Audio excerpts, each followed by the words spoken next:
Chapter 76, Part 1.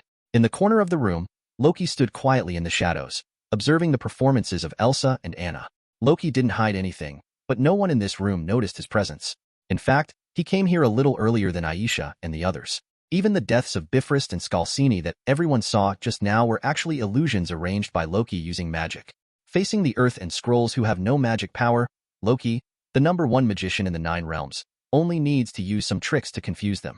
As for Elsa, Anna, and Carol, in order to avoid being spotted by them, Loki had previously used mirror flowers and water moon in front of them, so that at this time he could perform full hypnotic ability and deceive the 5 senses of the 3 of them. And all of this was actually the plan that appeared in Loki's mind in an instant after the 3 people met him in Jotunheim. Loki only needs to allocate a little energy to the established Asgard collapse plan to help Thor become more mature while also allowing Elsa and Anna to grow more. In Loki's planning, this chaos affecting the 2 kingdoms of Jotunheim and Asgard will become the best test for the new king of Asgard and the next king of Jotunheim. Definitely, the premise of everything is that the plan can go smoothly as he expected. Before coming here, everyone had already gone to Kamartaj to discuss with the Ancient One. This time the Ancient One gave up on making Elsa the next successor to the Sorcerer Supreme and helped him sell calendars for Elsa and Anna. The next time the Ancient One meets a suitable heir, Loki will give him the same help, helping him improve his strength and grow quickly. In addition, Loki also paid an extra price, which was the Immortal Mode he had just successfully researched. For Ancient One, with the Immortal Mode, her strength will definitely be enhanced to an epic level. Definitely, the Ancient One is also responsible for teaching the sisters Elsa and Anna how to activate the Fairy Mode. After all, according to Loki's arrangement, he is now a dead man. After arranging all this, it's time to see what choices and decisions Elsa and Anna will make when facing the test set by Loki for them. Whether the outcome will be good or bad, even Loki himself cannot predict until the test is over. After obtaining the Magic Mode and Yin-Yang Fish skills from Ancient One, Elsa and Anna's strength increased by a level as expected in just half a year. Elsa finally stepped from level Subgod Father to the early stage of level Godfather. Coupled with her naturally powerful ice and snow magic, and her innate ability to breathe life into magical creations, Elsa can almost constantly create magical creatures that have no parent. As for Anna, although she lost the precious phantom in the king's treasure due to Loki's death, the magic of dressing up was almost abolished. But after turning on the Immortal Mode, relying solely on his strong physical fitness and explosive energy attacks, his strength has reached the level of level Subgodfather. Moreover, the element-devouring beast Gugu, which originally belonged to Dr. Lawson, has now been adopted by Anna. As long as she continues to collect powerful artifacts into Gugu's extra-dimensional space, the magic of dressing up will one day be resurrected. At that time, Anna will be able to cross the threshold of level Godfather in one fell swoop and become a strong, early-level Godfather on par with Elsa. Elsa and Anna's strength has just improved, and they can't wait to return to Asgard through the portal. With the leadership of Sif and the assistance of Heimdall and the 3 Asgard warriors, Asgard finally stabilized the situation in the past 6 months and temporarily defended Asgard. However, Lauf, who had recaptured the casket of Ancient Winters, and the giants of Jotunheim army he led still firmly held the advantage of the situation, causing great pressure on Asgard. Because as the ruler of the 9 realms, Sif not only has to ensure the survival of Asgard, but also sends troops to assist other countries in the 9 realms when they are invaded by the giants of Jotunheim. When Elsa and Anna returned to Asgard and saw their mother again, they noticed Sif's tiredness and oldness almost instantly. This shows how many things Sif has shouldered in just 6 months. Elsa? Anna? Why are you back? Didn't I tell you to hide in Kamartaj? Come back quickly. Sif, the mother, was definitely very happy to see her daughter whom she had not seen for a long time. But as soon as she thought about the current situation between Asgard and Jotunheim, her words of concern for the 2 of them turned into severe accusations. Mom, Anna and I have become stronger after this period of special training. Just let us stay and help you. Didn't the letter you gave us before also say that when you reach level Godfather, can you come back? I've done it. Aisha rushed forward, looked directly into Sif's eyes, and said with a very serious expression, "That's right, Mom. My sister and I are no longer what we used to be. With our current strength, we can not only protect ourselves, but also you and the entire country." Sif obviously did not expect that the strength of his 2 daughters would improve so quickly. But there was no sign of softening in his eyes. "I don't need you to help me. As a mother, I just hope that you can protect yourself. Do you know how powerful the enemy Asgard, Qian Zhaohao, is facing now? I don't want to have to do it again in the future. Go through the pain of losing your father again." "Mom, Dad, he really has," Anna asked with trembling lips, but she couldn't say the last 2 words. "Come with me." Sif's expression showed uncontrollable pain and sadness. In order to prevent Elsa and Anna from worrying about him, Sif quickly turned around to cover up, then quickly stepped forward, leading the sisters towards the apse of Asgard. Soon, Elsa and Anna followed Sif to the front of a heavily guarded room. Outside the room, the soldier in charge saw Sif coming, respectfully made way for a passage, and opened the door for the three of them, asking for flowers, asking for collection, asking for monthly tickets. If you like it, please leave a comment and share it. Chapter 78, Part 1. See you again, Howard. In the laboratory, Howard Stark, who was originally planning to continue revising an experimental data, was so frightened that he almost jumped out of his chair when he heard this sudden greeting. He quickly turned around and looked around, trying to find the source of the sound. After all, it is impossible for ordinary people to enter his laboratory without his permission. That voice just now sounds a bit familiar. Just as Howard was recalling, the answer to the problem had been revealed and appeared in front of him. Howard saw an originally normal space in front of him, suddenly rippled like water, and then Loki walked out of it and appeared in front of Howard. Loki, I guessed it was you. Apart from you, no one else has this ability and can directly enter and leave my office without any authority. As Howard said this, he stepped forward and gave Loki a hug as if he were a friend, without the slightest hint of blame in his tone. Loki also defended himself without any money. I didn't mean to scare you. I was worried that there would be other people around you and it would be inconvenient, so I hid my figure. TCH. Howard rolled his eyes at him disdainfully and said, Do you think I believe what you said? After a few simple greetings between the two, Howard began to ask about the purpose of Loki looking for him today. Why did you come to see me today? Didn't you just say that you have set up a test for your two daughters, and they will be very busy later? Why is it all over now? Loki waved his hand towards him and said, Not yet. If it ends so soon, the effect will not be profound enough. I came to you today to ask about the thing I asked you to do before. That thing, I think, you should have finished it, right? Even though Howard and Loki are getting along so harmoniously now, when he first learned from Elsa that the Loki family he had known for more than 10 years were all aliens, he was not as calm as he is now. That day, Elsa and Fury appeared in front of him together to report about the Skrulls, the Kree Empire, and the like. Howard initially thought that the two people were teaming up to prank him, but if you think about it carefully, it's not right. That day is not April Fool's Day, right? Then in order to prove that what she said was true, Aisha made ice out of thin air directly in front of Howard, and directly suppressed Howard, who had always believed in science. Then, before Howard could fully accept this fact, Elsa opened a portal in front of him, and finally she disappeared from his office. From then on, until today, Howard has not been able to see Elsa and Anna again. But after Elsa left that day, Loki quickly appeared in front of Howard again. That day, Luigi and Howard chatted for a long time. But Howard didn't ask Loki anything about the origin and background of their family. All the conversations always revolved around one theme: whether the friendship between them for more than 10 years was true or false. Although Loki likes to play pranks and is good at conspiracy, he has always been very serious about relationships. In the end, Loki regained the trust of Howard as a friend through his sincerity. At the same time, he also told Howard some of the situations about himself and the Nine Realms, asking him to make various preparations in advance for the dangers that the Earth may face in the future. After all was said and done, Loki also made a request to Howard. He summoned the Millennium Building Block from the King's treasure and handed it to Howard's hand and said, You can use the experimental equipment here to check this thing 10 times. When Howard heard this, although he felt a little strange, he still did what Loki said. Then he was surprised to find that the thing Loki took out actually had the same gamma-ray radiation frequency as the Tesseract. Don't be surprised. The core of the Tesseract and the Millennium Building Blocks I just handed you are actually a kind of rare cosmic treasure called infinite gems. And there are a total of such treasures in the universe we live in. 6. I now know the approximate location of one of them, but if I want to confirm it accurately, I need your help, Howard. The 6 infinite gems all have one thing in common, that is, they all have the same gamma-ray radiation frequency. So I would like to ask you to help me build a machine that can lock on to the infinite gems in the widest possible range. S position. 0. Please give me flowers. Now that the Tesseract has been swallowed by the element-devouring beast into the extra-dimensional space in its belly, the 1,000-year building block in your hand is the only research sample that can be used at present. Howard, who was asked by Loki, agreed without any hesitation. On the one hand, it's because as Loki's friend, Howard was originally very willing to help. On the other hand, as an inventor, Howard had serious curiosity about the 1,000-year brick, a treasure as magical as the Tesseract. How could he resist not conducting some research on it? It was precisely because Howard agreed to Loki's request that day that Loki asked Howard today.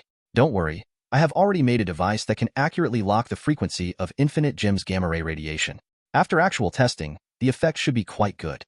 But because it was only tested on the Millennium Brick you gave me, even I, the maker, can't say for sure how effective it will actually be. As he spoke, Howard found something that looked like an old-fashioned pocket watch from the laboratory and handed it into Loki's hands. I call this thing Infinite Gems Radar. It can determine the distance to infinite gems almost within the range of a planet based on the intensity of gamma radiation of a specific wave frequency it receives. I think it should be able to meet the requirements. It's your request. Loki looked at the Infinite Gems Radar, made of silver metal in his hand, with a switch button similar to a watch crown installed on the top and a green grid screen on the front. Some childhood memories before the time travel suddenly came to life in his mind. A satisfied smile appeared on Loki's face, and he said to Howard, "Thank you, Howard. Until I find the target infinite gems, the Millennium Gemstones will continue to be left for you to study, as my reward for you. Asking for flowers, asking for favorites, asking for monthly votes. If you like it, please comment and share one after another." Chapter 77, Part 1. As soon as Elsa and Anna entered the room, they saw the Queen Frigga guarding next to the dormant cabin. And the person lying in the sleep cabin is none other than the weak god King Odin, who has entered Odin's sleep state. As he gets older, Odin must enter such a deep sleep state every once in a while to restore and extend his life. But whenever Odin's sleep begins, it is when Odin is at his weakest, and at this time he needs the people he trusts most to be by his side to protect him. Thanks to Frigga's constant protection, Lauf was prevented from harming Odin when he broke into Asgard to snatch the casket of ancient winters. But it was also because Frigga needed to guard Odin that after Thor was frozen, Asgard fell into a leaderless state and was defeated by the rebels led by Lauf. If Sif hadn't stood up in the end and commanded the Asgard army, I'm afraid Lauf would have replaced Odin at the moment and become the new ruler of the Nine Realms.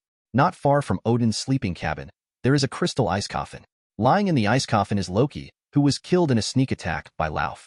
623 Elsa and Anna took a closer look, looking at Loki's familiar face in the ice coffin, as if he had just fallen into a deep sleep like Odin, and they could wake him up with just a call from the two of them. But from the bloodless face on his face, the two of them knew that no matter how hard they tried, they could not wake Loki up again.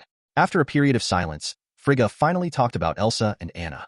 However, unlike Sif's strong opposition, Frigga expressed her willingness to support their wishes after hearing that they wanted to fight for Asgard and Jotunheim. Sif, now that the children have grown up, you can't let them hide under your wings forever. It's time to let them fly freely according to their own ideas. I think when Thor and Loki were at their age, they were not as good as Elsa and Anna.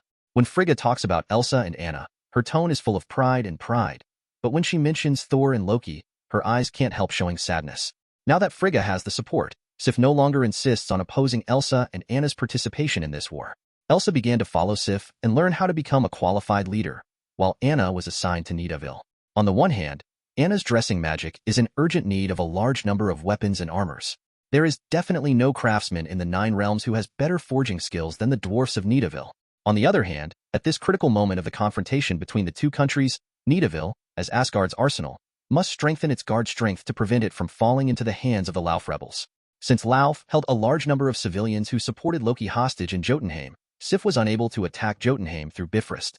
But now with the initial combat power of Elsa, the level godfather, and the addition of Anna, the level sub-godfather, even if Lauf regains the casket of ancient winters, the treasure of giants of Jotunheim, the balance of victory should still go to Asgard. Tilt. But what is surprising is that in such an unfavorable situation, an ally suddenly appeared on Lauf's side. And this ally is the Dark Elf clan that Asgard had deemed extinct thousands of years ago. Although the Dark Elf clan was severely damaged by the army led by Asgard's former god king, King Bor, in the Great War thousands of years ago, most of the troops and elites suffered heavy casualties. But even this, force that survived, after allying with Lauf's rebels, still caused a lot of trouble for Asgard without Odin. This war, which was originally intended to end with Asgard turning defeat into victory, is now gradually beginning to develop in a protracted direction. However, as time goes by, Asgard's advantage in this war will only become more and more obvious. Because Odin's slumber will eventually end. Once Odin wakes up, the balance between the two sides in this war will be broken in an instant. And after a long period of research, Elsa has found a way to safely unlock Thor's ice. That is to use the eternal fire in Odin's treasure house to slowly melt the ice created by Casket of Ancient Winters. According to the current progress of unblocking, Thor will be able to be freed from it in another 5 or 6 years. After Thor breaks out of the seal, Asgard's strength will inevitably be strengthened again. Under this ebb and flow, the longer the war lasts, the advantage Asgard occupies will only become greater and greater. If this battle ends too soon, the effect of training will be greatly reduced. It is beyond my expectation that Elsa and Anna's strength can improve so quickly.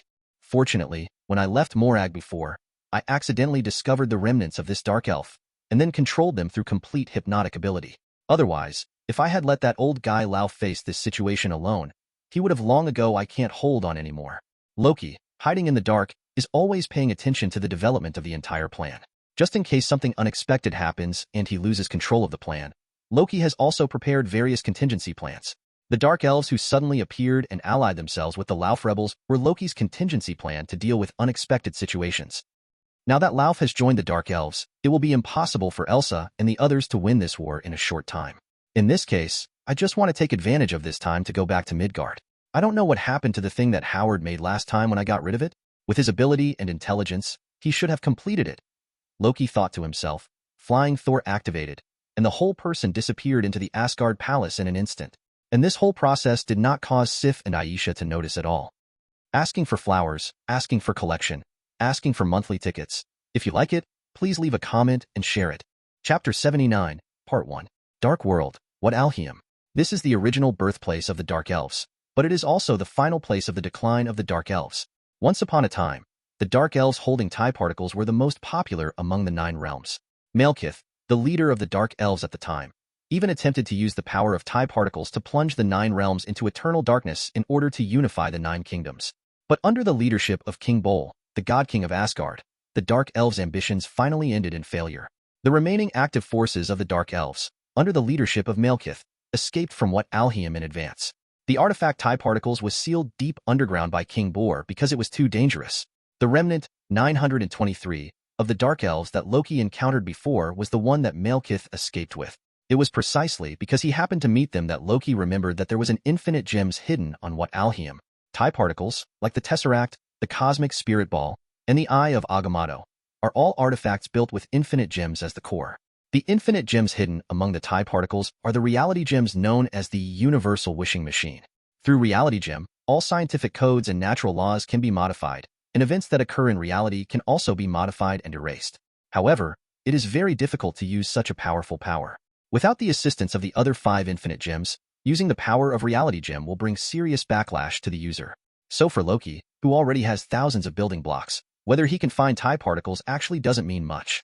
The only meaning may be that Loki is worried that someone will really take the risk of backlash and use the power of the Reality Gem to erase him. In order to avoid such a situation from happening, Loki thought it would be better to put the TIE particles into the king's treasure first. As a dead man, Loki did not use the Bifrost, but reached the destination of his journey through the spatial intersection between Asgard and Vat Alhiem. Facts have proved that the Infinite Gems radar manufactured by Howard is very effective in actual use. After Loki came to What Alhiem, it took less than an hour to locate the location where the TIE particles were sealed by King Bol. After thousands of years of erosion and consumption, even the seal set by King Bor has become fragile. Loki easily broke the seal's magic and obtained the TIE particles in a fluid state. After successfully acquiring the TIE particles, Loki did not observe it too much. He directly opened the treasure and took the TIE particles in. Now that TIE particles have been obtained by him, he no longer has to worry about enemies using the power of the Reality Gem to directly erase the reality of his existence at all costs. As for the famous scene of Thanos snapping his fingers, I'm afraid there will never be a chance to appear in this universe. Jotunheim, Lauf sat alone on the throne, but in front of him were not his giants of Jotunheim, but the Asgard army led by Odin. After 10 years of mutual conquest, the war between Asgard and Jotunheim started by Lauf finally came to an end. With Thor's unsealing and Odin's awakening, Lauf was still defeated by Asgard's army even though he held the casket of ancient winters and formed an alliance with the Dark Elves. In the end, Asgard's army advanced into the royal capital without harming any civilians in Jotunheim, went straight into the palace, and besieged Lauf, who had become a lonely man on the throne. Lauf, what else do you have to say now? Odin raised the eternal spear Gungnir in his hand, and pointed the tip of the spear at Lauf and asked, "The winner is the king, and the loser is the bandit. Whether you want to kill or behead is up to you. I have nothing to say." Faced with the threat from the eternal spear, Lauf remained calm and said in a calm tone, "Since you were reluctant to part with this throne, why did you give it up to Loki in the first place? He is your own flesh and blood," he continued to question. "Ha, biological flesh and blood?" He has never admitted this matter. When introducing himself in front of everyone, he always said Loki Odin, not Loki Lauf. Lauf said with contempt and disdain, "The reason why I want to pass the throne to him is because of some kind of blood relationship. No, I have been planning for 1,000 years and have been waiting for an opportunity. I want to take my revenge on you when you relax your vigilance, when Asgard is at its weakest. Why do you, Odin, stands so high in front of me, arrogantly forcing me to sign the so-called peace agreement. Why do you want to put the casket of ancient winters, the treasure of my Frost Lord clan, into your Odin's treasure trove? Why would my good-for-nothing son willingly recognize you, Odin, as his father? I, Lauf, refuse to accept it. I will let the flame of hatred in my heart burn everything you cherish and love to ashes. This is my, Lauf, revenge on you, Odin. Looking at Lauf, who was getting more and more crazy on the throne, Odin had an indescribable look of loneliness on his face. And Thor, who was behind him, could not help but want to knock off Lauf's head with a hammer to avenge his brother Loki. Father, please give me the task of ending him. I promise that I will never let him die too happily. As he said that, Thor couldn't wait to start spinning Mjolnir in his hand. But what Thor didn't expect was that Odin reached out to stop him. Stop, Thor. Lauf can't die yet. Why, father? He killed Loki with his own hands and started a war between Jotunheim and Asgard. Thor's anger surged, and he even yelled at Odin uncontrollably. But what Thor received was not Odin's scolding, but a disappointed shake of his head. Thor, when will you be able to figure out the answer to this question? Will you truly be qualified to become the heir of Asgard? After saying that, Odin waved and had Thor taken out. Then he turned to Lauf and said to him, Lauf, now it's time to renegotiate the peace agreement between our two countries. Asking for flowers, asking for collection, asking for monthly tickets. If you like it, please leave a comment and share it. Chapter 80, Part 1. The casket of ancient winters was taken away by Odin, and Jotunheim once again became the loser and signed the peace agreement given by Odin. The 9 realms once again ushered in a new round of peace. The result can be said to be a happy one, and everyone is happy. As for Lauf, Odin did not put him on trial, but handed him over to the new king of Jotunheim, Elsa, to deal with him personally. Lauf is Elsa's father-killing enemy. Logically speaking, Elsa's first thing after taking the throne should be to execute Lauf to vent her hatred. But Elsa did not do this, and instead sentenced Lauf to life imprisonment without the possibility of release based on the laws Loki had previously established for Jotunheim. After 10 years of training and growth, Elsa has understood that as the king of a country, she cannot change the outcome of a thing just based on her likes and dislikes. Otherwise, the consequences of such arbitrary will eventually come back to bite her. Itself. Sif as a mother and Odin as a grandfather are both very satisfied with Elsa's performance. Because even if Lauf is executed, Loki cannot come back to life. Compared to imposing the death penalty on Lauf, the growth that Elsa gained in this matter is what they, as elders, want to see most. Even Anna did not express any objection to her sister Elsa's decision. The only person dissatisfied with this may be that he was unable to avenge Lauf personally, and was even beaten by Thor in reverse by Odin. For this reason, Thor would come to Jotunheim every 2 days to complain to his niece Anna. In his opinion, if there is anyone in the entire family who can understand his thoughts, that would be a shame. Anna, do you think Elsa is too indecisive? It's just a law. Now that she is the head of a country, why not just change it? Even if she ignores the law and directly executes Lauf, tell me the whole story.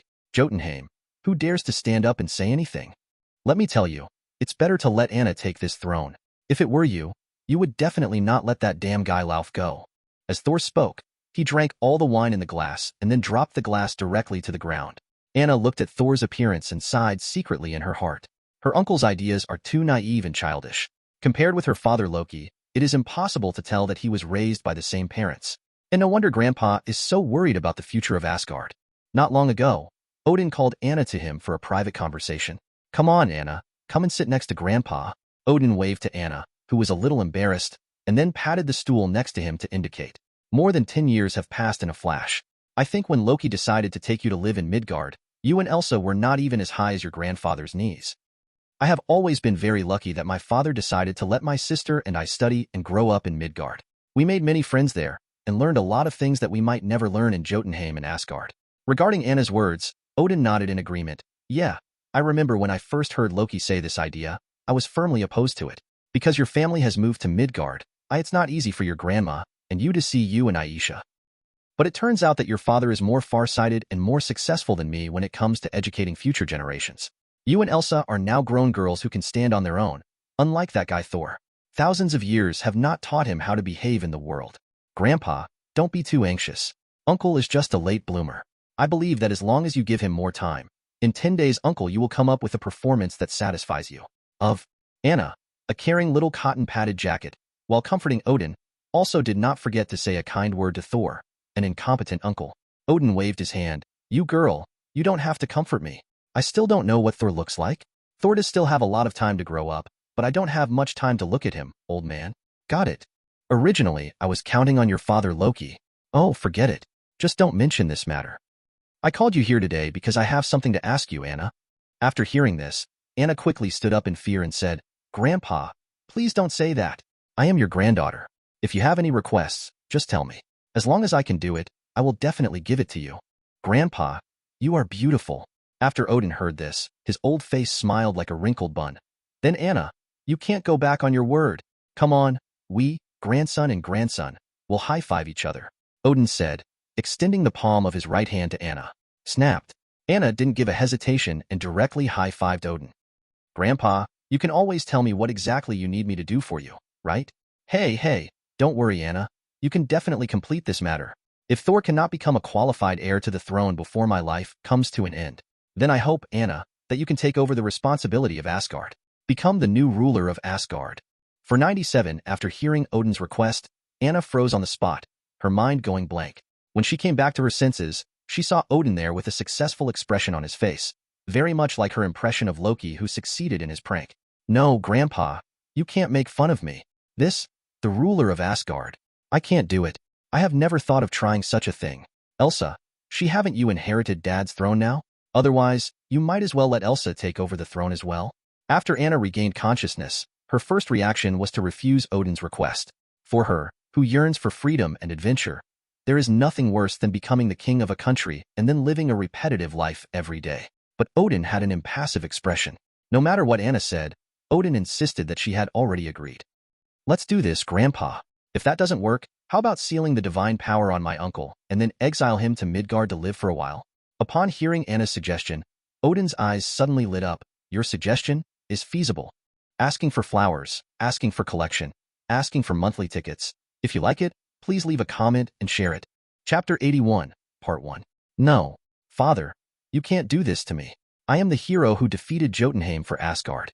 I am the hero of Asgard. In the royal palace of Asgard, Thor, who was deprived of Mjolnir by god King Odin and had the magic power sealed in his body, was being escorted by 2 Asgard guards at the moment and walking towards the gate of the royal palace. Thor himself probably did not expect that as the eldest prince of Asgard, he would one day end up in such a state. At this time, Anna, who had been standing next to Odin, walked up and comforted Thor. Uncle, don't worry. When I get to Midgard, I will contact a friend of my father's lifetime, and he will take care of you in Midgard, of Gad's life. When the time comes, you can rest assured and reform down there, and strive to return to Asgard as soon as possible. Grandpa does all this for your own good. You have to understand Grandpa's good intentions. Hearing that even his niece agreed to Odin's decision to exile him to the mortal world, Thor suddenly felt that his life had lost its color. Just now, he was complaining to Anna in the garden about Elsa's indecision in dealing with Lauf. As a result, he turned around and was taken to the palace by Anna. Then Odin sealed the magic power in his body without saying a word and took Mjolnir away. This made Thor feel that his trust in Anna was completely misplaced. The once cute little niece could now learn the backstabbing tricks of her father Loki. The distraught Thor stopped struggling and allowed Asgard's guards to drag him out and take him to Shimming Castle at the end of Bifrost. If Thor knew that Odin's idea of turning him into a mortal and exile to the mortal world was actually proposed by Anna, he would probably collapse even more. And Loki, who hid his existence through complete hypnotic ability, also witnessed the whole process in the royal palace. Loki also felt dumbfounded about Anna's suggestion to Odin to exile Thor. Because according to his original plan, and with Thor's impulsive temper, Elsa did not choose to execute Lauf, Thor would definitely not be able to help but do it secretly. Then he used this as an opportunity to once again trigger the conflict between Asgard and Jotunheim, leaving Thor with an unforgettable lesson. In the end, in order to quell the anger between the people of the two countries, Thor was exiled to Midgard to sharpen his mind in the mortal world. But what Loki didn't expect was that before Thor could make a big mistake, his daughter had sold her uncle out for the sake of her own future. He directly skipped the steps in the middle that made Thor make a mistake, and demoted Thor to the mortal world. Although Anna's unexpected intervention caused Thor to skip part of the training this time, it didn't do any harm judging from the results. In any case, Thor's experience of being exiled to Earth this time is at least much better than the situation in the original plot. Originally, Odin planned to let Heimdall find any open place in Midgard and leave the person there. But Anna suggested that she knew a very well-connected and very wise elder in Midgard. Perhaps she could ask him to help take care of him and also give Thor some training. Odin thought for a moment and felt that what Anna said made sense. After all, according to Thor's temper, if he was asked to start upgrading from a whiteboard account in Midgard, he would probably have to stop within a week. And the acquaintance Anna wants to entrust Thor to is none other than Howard Stark, an old friend of their family. Midgard, Malibu Coast. This is the location of Howard's California villa. Anna brought Thor, who had been expelled by Odin, to the gate of Stark Manor. In fact, Anna is not sure whether Howard is here now. After all, the other party has many things to do every day. Stark Industries and the Strategic Homeland Defense Attack and Logistics Support Agency are inseparable from Howard's leadership. But she and Thor seem to be lucky today. The person who opened the door for them was the Stark family's butler, JRVIS. While JRVIS serves as a butler, he is also Howard's driver and bodyguard. Since I saw him here today, it means that Howard must be in the manor. However, after entering the manor, the first person they saw was not Howard, but his wife Maria. Seeing Anna, whom she hadn't seen for a long time, Maria, who had watched her grow up, took her into her arms and asked her in detail about every detail of her life over the years. Anna also felt warmed by Maria's concern. In Anna's eyes, Maria can be said to be her second mother. Thor was the only one standing nearby, looking very embarrassed. Seeing that more than half an hour had passed and Maria still showed no signs of stopping, Thor could only pretend to cough a few times to remind the two of his presence. Hearing Thor's dry coughs, Anna remembered that she had brought a living person with her. "Oh, I forgot to introduce you, Aunt Maria. This is my father's brother, my uncle, Thor Odinson. I brought him here to visit today. I want to ask Uncle Howard." Maria nodded, looked at the muscular Thor beside her, and couldn't help but reach out and squeeze his triceps. "Anna, you take good care of your family.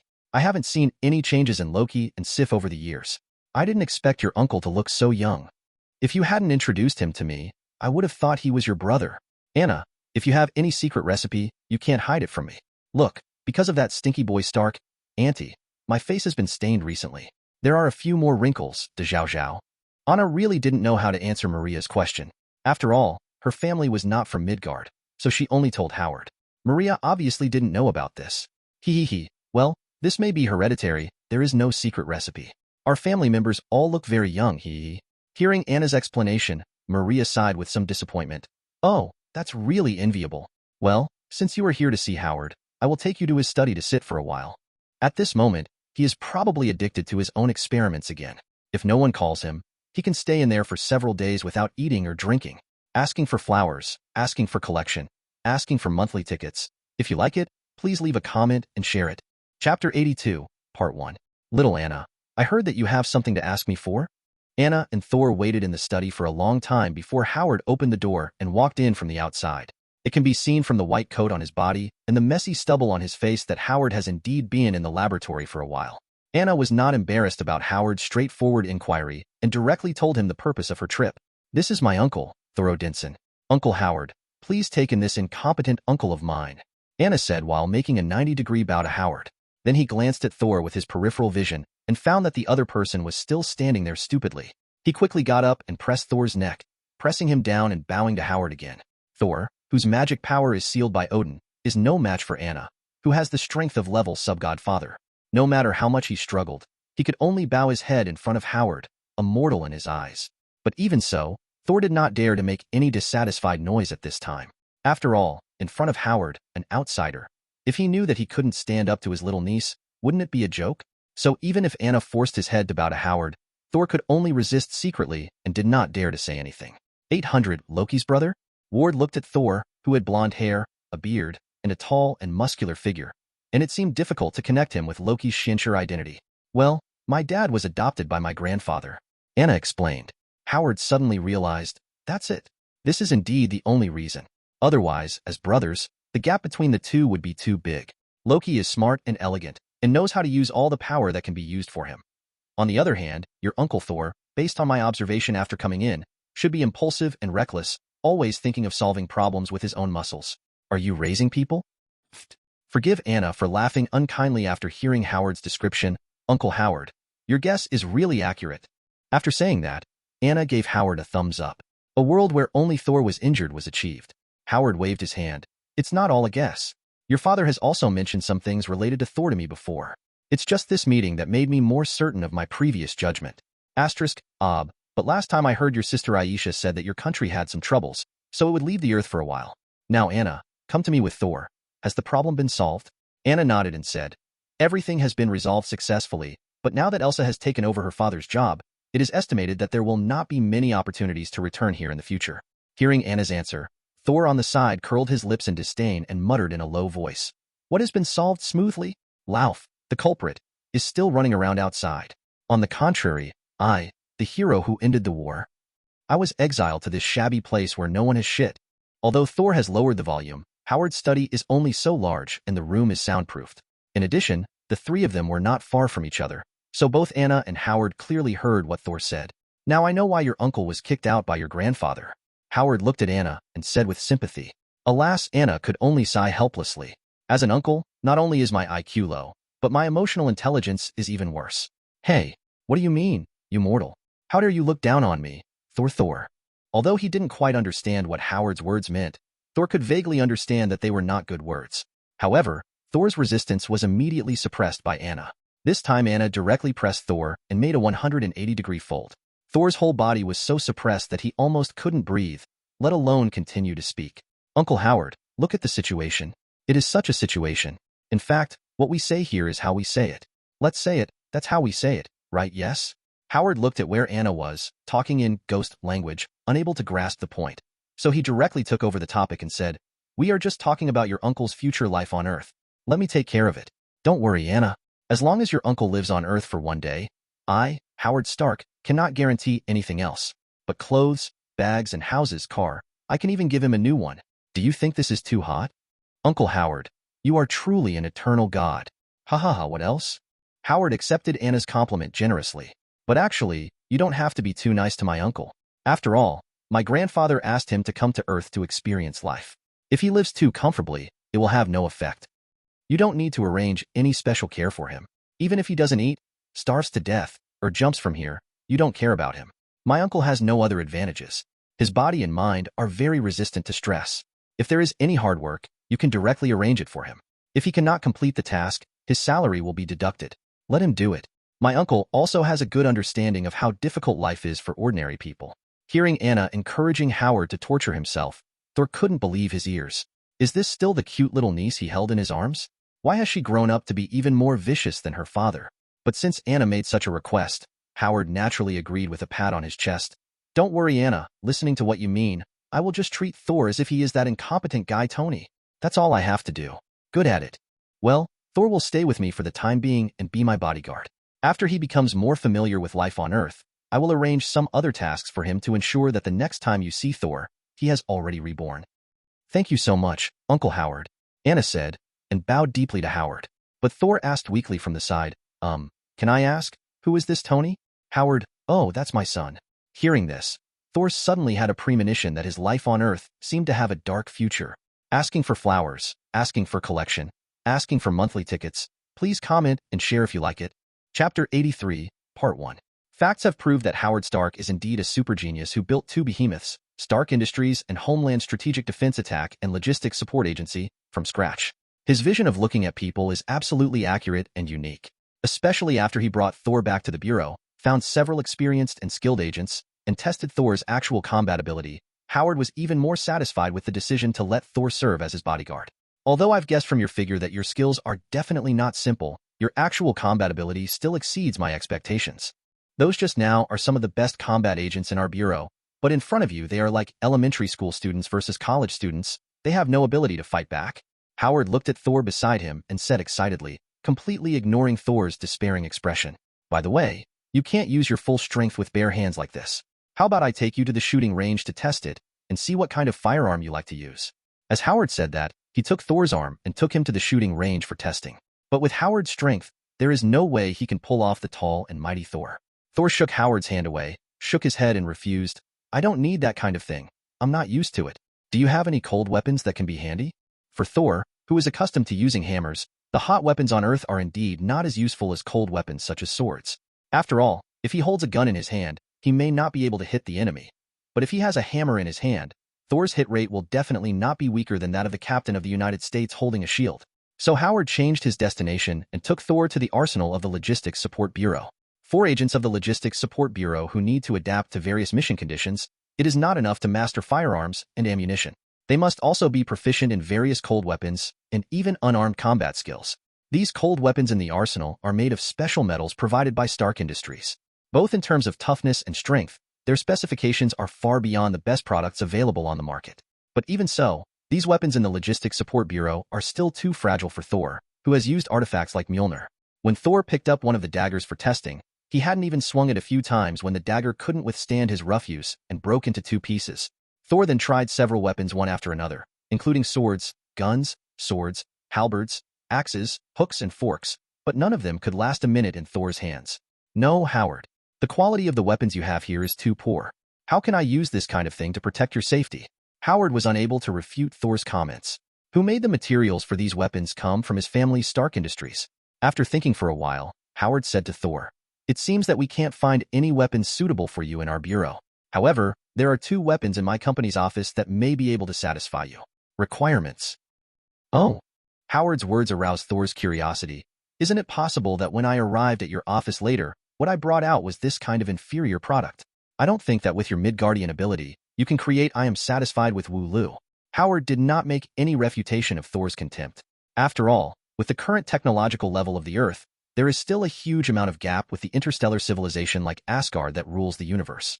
However, regarding Thor's doubts, Howard was very confident. Don't worry, these 2 weapons are not from the Earth. After hearing what Howard said, Thor became even more interested in these 2 mysterious weapons and quickly pulled Howard toward the parking lot. Then what are you waiting for? Take me there and have a look. Thor, who had lost his magic power in Mjolnir, now urgently needs a magical weapon that can bring him some sense of security. So the 2 set off again in the car, heading towards the Stark Industrial Headquarters. Definitely, Howard, the employer, was driving this time, and Thor, the bodyguard, sat in the passenger seat like an uncle.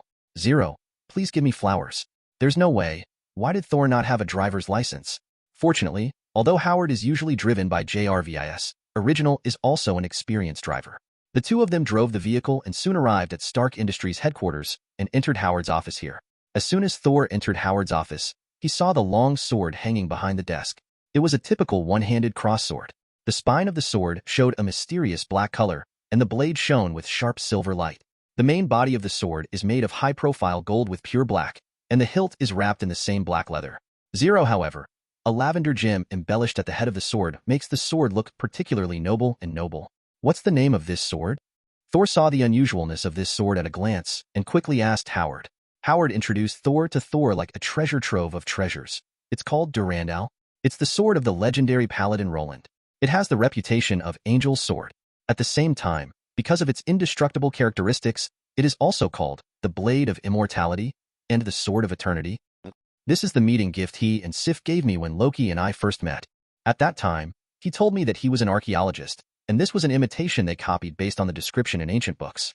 So after I got the sword, I kept hanging it in my office as a handicraft.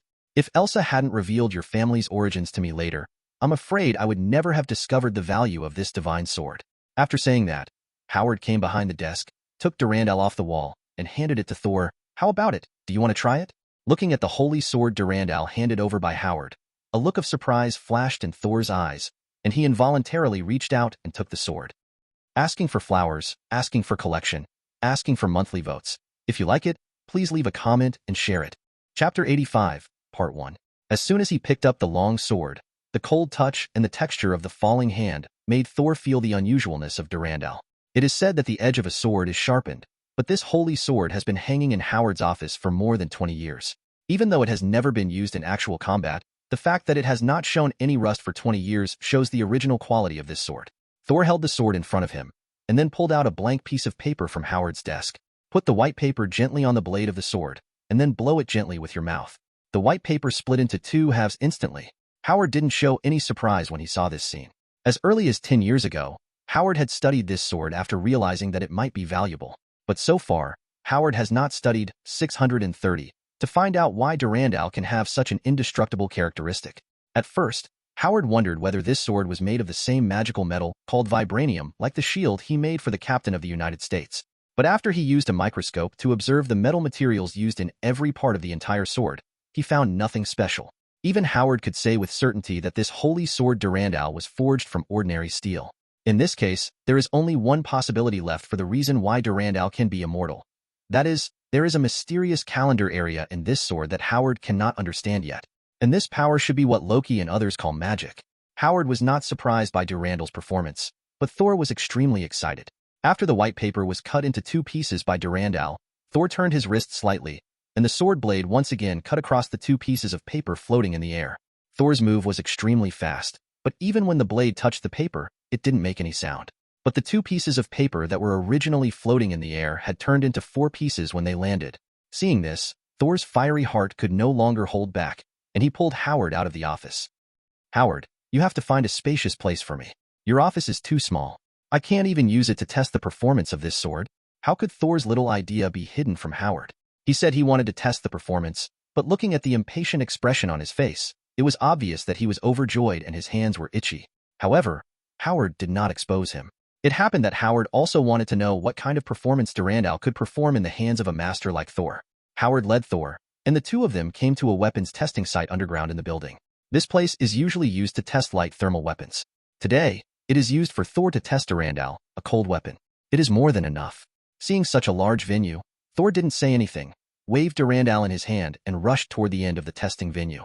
There are steel plates and cement blocks that are usually used for firearms testing. It is difficult for ordinary large-caliber firepower weapons to penetrate these targets. But when they met Durandal in Thor's hand, 1 or 2 of them seemed to have turned into tofu. Thor didn't even realize how hard he was exerting himself. The sword just penetrated right through.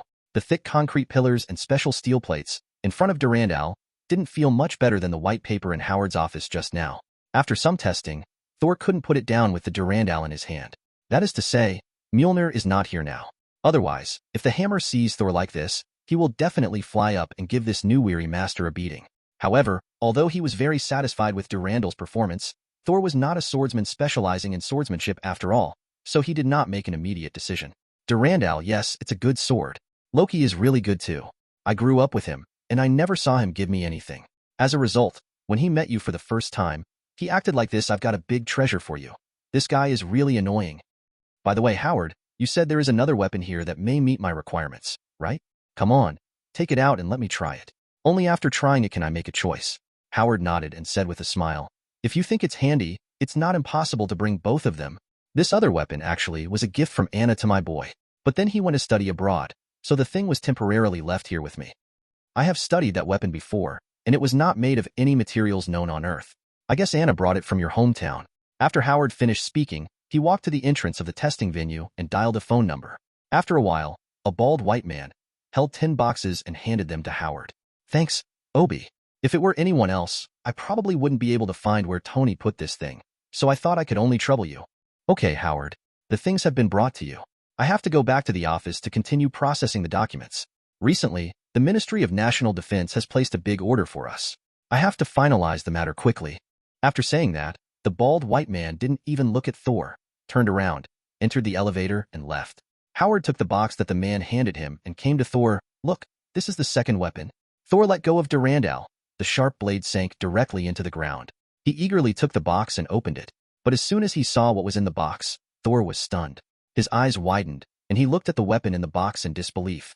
His mouth trembled, and he uttered a few words with difficulty. "Wonderful. Mjolnir?" Placed in the box, the second weapon Howard mentioned was an imitation of Mjolnir, which Thor was so familiar with. That is to say, when the Howard family left New York, Anna specially found a dwarf craftsman to make a hammer imitating Thor's Mjolnir. But unlike Thor's war hammer, the one Anna gave Tony was actually a forging hammer. Definitely, in terms of appearance alone, there is no obvious difference between the two hammers. Asking for flowers, asking for collection, asking for monthly tickets. If you like it, please leave a comment and share it. Chapter 85, Part 1. Even though it's hard to tell from the appearance, Thor has been partnered with Mjolnir for more than 1,000 years, so you can still tell the difference between genuine and fake by feeling. "It turns out to be an imposter," Thor said with some disappointment after confirming that the hammer Howard took out was not his Mjolnir. "But think about it. Mjolnir should have been taken into the treasure house by Odin and guarded by Odin. How could it appear in the hands of a Midgardian? Although the one Howard took out was a counterfeit, it did not have the real Mjolnir's ability to automatically return to the owner's hand and summon thunder and lightning. But because it is made by dwarf craftsmen in Nidavellir, it is still stronger and more durable than weapons on Earth." Thor grasped the hammer's handle and picked it up from the box. Feeling the texture of the sledgehammer in his hand, Thor said without hesitation, "There is no need to choose. As expected, the hammer is the most convenient weapon for me. Although this fake Mjolnir is definitely not as lethal as Durandal, he just likes swinging the 07 sledgehammer." So after seeing that the second weapon Howard took out turned out to be a hammer, Thor had already made a decision silently in his heart even though he hadn't tested it yet. Thor held the hammer in his hand again, and suddenly felt a sense of security in his heart. The look of despair on his face when he was exiled to the earth turned into a silly smile at this moment. Okay, Thor. Don't be in a daze. Now that the weapon has been selected, hurry up and get in the car with me to pick up Maria. If you're late, I'll be in trouble tonight. Seeing Thor still stroking the hammer he just received like a crazy man, Howard quickly stepped forward and pulled him towards the parking lot. Where are we going? Thor asked Howard slowly until the two of them got into the car together. Long Island, New York. I'm secretly conducting an interesting research there, and I've recently made a breakthrough. It just so happens that Maria is going to New York to attend an event as a representative of Stark Industries today. We'll pick Maria up in the car first, and then drop by. Take the research results with you as well. Howard didn't tell Thor what the so-called interesting research was, and Thor was definitely not interested in it either. But what Howard didn't know was that the secret research that he thought he had done a good job of keeping secret was actually being watched by a pair of mysterious eyes. Sir, Howard set off from Stark Industries with his new bodyguards. Follow him closely. I have already contacted Colonel Vasily of KGB. They will send winter soldiers to support him. Remember to get the thing he is researching. 1. It's Sir Hydra Hale. Hydra Hale. Just behind the car that Howard and Thor were riding in, a black car that could not see the inside of the car through the window glass followed them. Hydra, an evil organization that should have been swept into the dustbin of history at the end of World War II, was able to be reborn in the Strategic Homeland Defense Attack and Logistics Support Agency because of the so-called Paperclip Project of the United States. As the Strategic Homeland Defense Attack and Logistics Bureau has continued to grow over the years, Hydra has become more powerful, even exceeding their peak size during World War II. And through the so-called Justice Shell of the Homeland Strategic Defense Attack and Logistics Support Agency, Hydra can easily penetrate into the top levels of governments of various countries and obtain all kinds of information they need. It was under such circumstances that Howard's secret research was exposed to Hydra. The research conducted by Howard on Long Island, New York, is actually not new. Dr. Abraham Erskine had successfully completed the research 40 years ago. That's right. What Howard is studying is the super soldier serum that helped Steve Rogers counterattack from an emaciated, sickly boy to become the captain of the United States. Since 40 years ago, Hydra has been trying to obtain the super soldier serum and use it to create a powerful army of super soldiers to rule the world. But with the death of Dr. Erskine and the destruction of the last dose of the serum, the super soldier serum without leaving a formula record has since become an unsolved mystery. No one knows how to replicate the serum in Captain United States. Success on your body. However, there is no shortage of geniuses in this world, and Howard is undoubtedly the smartest one currently recognized in the world.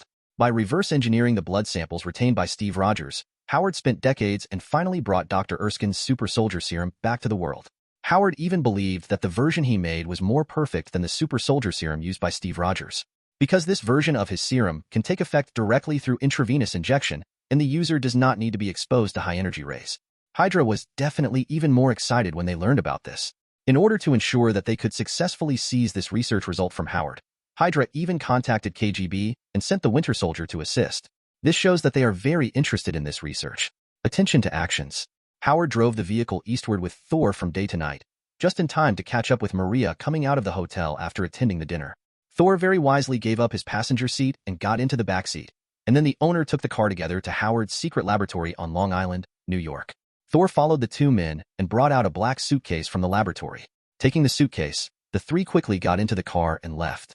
Finally, we got the thing successfully, but Thor and I have been in the car all day today. We will stay in the villa in New York to rest for one night, and then return to California tomorrow, Howard suggested.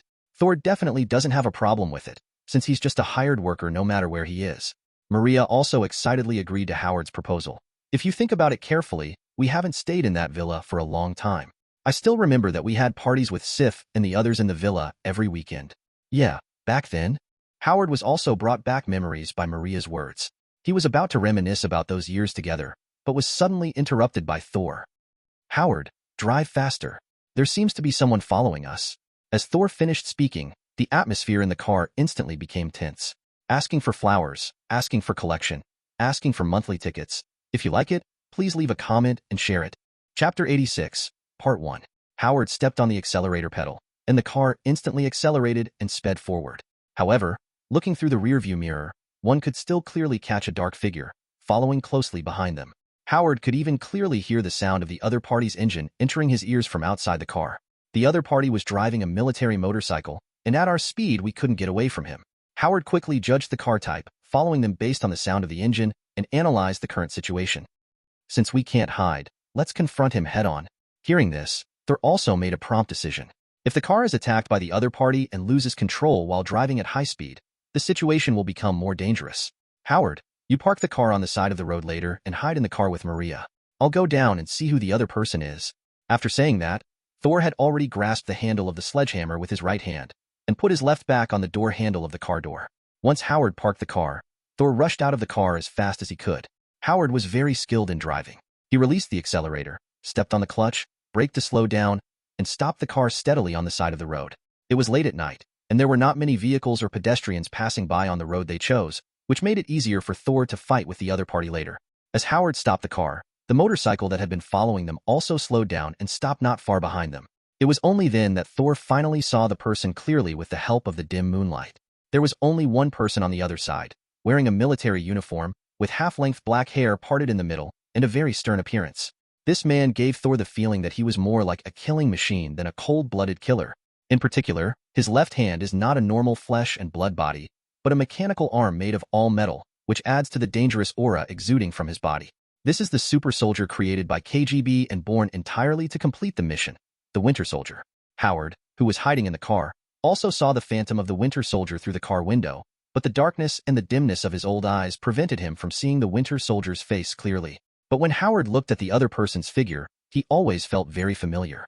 Just when he was about to take a closer look, the figure of the Winter Soldier flashed and began to attack Thor. Winter Soldier waved the iron wall in his left hand and punched Thor on the head. But how could Thor, who had experienced many battles, be hit so easily? Although Thor has not developed much brain in more than 1,000 years, his muscles are actually forged on the battlefield. Thor raised his arm to block and easily blocked Winter Soldier's steel arm with his arm of flesh and blood. But it wasn't over yet. The defense was just to prepare for the next attack. After Thor blocked the punch with his left arm, he directly grabbed Winter Soldier's wrist with his backhand. Then he swung the sledgehammer he had been holding in his right hand and struck Winter Soldier on the chin. But Winter Soldier's reaction speed is also not slow. As a super soldier who has undergone human body modification, facing Thor who has lost his artifact and magic power, Winter Soldier will not be instantly killed by Thor as soon as he meets him. He leaned back and avoided Thor's sledgehammer. Immediately afterwards, he directly put his right hand on the ground and kicked Thor's hard upward. Facing the athlete's foot, Thor was unable to dodge for a moment and was kicked away by Winter Soldier, hitting the trunk of the car. If it were someone else who had been hit by Winter Soldier, they would have fainted or even died due to cardiac arrest. But for Thor, this kick only caused some pain in his chest. It wasn't even enough to hurt him. So Thor, who landed on the trunk of the car, didn't pause at all. He turned over and rushed towards Winter Soldier to start the second round of confrontation. Winter Soldier also hurriedly fought back and returned to a standing posture, guarding against Thor's attack. Clang! This time, Thor took the lead and struck down with a hammer, but Winter Soldier blocked it with the iron arm of his left hand. But although Thor's blow was blocked by the Winter Soldier, don't forget that on one side is a hammer made by the dwarf craftsmen of Nidaville, and on the other side is a mechanical arm made of alloys from the earth. How could Winter Soldier's robotic arm remain unscathed after being hit by Thor's hammer? Sure enough, when he looked again the next second, he saw that the mechanical arm on Winter Soldier's left hand that was so flexible just now was already flashing with electric sparks and hanging down by his side. It is obvious that it has lost its ability to move due to the damage caused by Thor's hammer just now. Without the assistance of this mechanical arm, the threat that Winter Soldier can pose to Thor drops sharply. At the same time, Howard in the car finally saw the other party's true face with the help of the light brought by the electric spark on the Winter Soldier's left mechanical arm. But this fact made Howard's eyes widen in disbelief, because he did know the true identity of the other party, and this person had died more than 40 years ago. SGT, Sergeant Barnes. Sergeant James Barnes, a member of the Howling Commandos. He was the closest comrade in arms and the strongest supporter of Captain the United States in World War II. But during a mission against HYDRA, he fell from a train into a valley and died. These are the records of James Barnes in the United States Captain's Memorial Hall. But such a hero, who was originally thought to have been sacrificed, now appeared alive in front of Howard. Moreover, the other party's appearance is still as young as before, and it seems that time has not passed on his good body at all. How is this possible? If all of this is true, does that mean Steve might also be? Thor outside the car naturally knew nothing about Howard's shock. Now that Winter Soldier has lost his robotic arm, Thor must take advantage of the victory and rush to Winter Soldier to deal damage. Unexpectedly, Winter Soldier, who knew it was difficult to fight back, put all his energy into dodging and was able to avoid Thor's fatal attack. Although he was still inevitably hit by Thor, as long as there was no fatal blow, Winter Soldier still had a chance to come back. You must know that in this operation against Howard and the super soldier serum, in addition to him, there were also people from Hydra involved, asking for flowers, asking for collection, asking for monthly tickets. If you like it, please comment and share with one. Chapter 87, Part 1. Faced with the Winter Soldier's slippery fighting style, Thor, who was already impatient, became more and more impatient when he took action. Winter Soldier also noticed Thor's emotional changes and began to use his dodge to provoke Thor's emotions. Under this situation, Winter Soldier's success rate in evading attacks became higher and higher. On the contrary, Thor consumed a lot of energy due to his too hasty attacks. In the past, when Mjolnir was still in hand, Thor's style of play would definitely have no problem, and he could make up for it with the help of the magic weapon.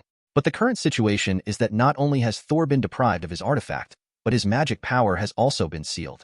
Under the premise of protecting Howard and Maria, if the opponent cannot be eliminated as soon as possible, the situation will become increasingly unfavorable for the three Thors. While Thor was still entangled with the Winter Soldier, poof, a strange sound suddenly occurred. Thor didn't know what this sound meant, but Howard, as a master of weapons invention, couldn't help but know. That was the sound of a bullet passing through a tire and the tire being punctured. Thor, be careful. The other party has accomplices, Howard reminded loudly. As soon as Howard finished speaking, 897 bullets were fired at the car where he and Maria were sitting. All the windows in the car were shattered instantly, and huge amounts of craters were left on the metal casing. Fortunately, Howard had already sensed the danger in advance, pressed Maria's body, and bent down to avoid it. Under the protection of the car body, both of them were not injured by bullets for the time being. However, Thor and the Winter Soldier outside the car were in a worse situation. Hydra's shooting was completely indiscriminate, and there was no cover in front of them. Although with their super reaction speed, Thor and Winter Soldier both fell to the ground and rolled to avoid the bullets at the first moment, but many bullets and stray bullets still passed by their bodies, leaving behind a trail of blood. Hey, ever since I was exiled to Midgard by my father, nothing has gone smoothly for me.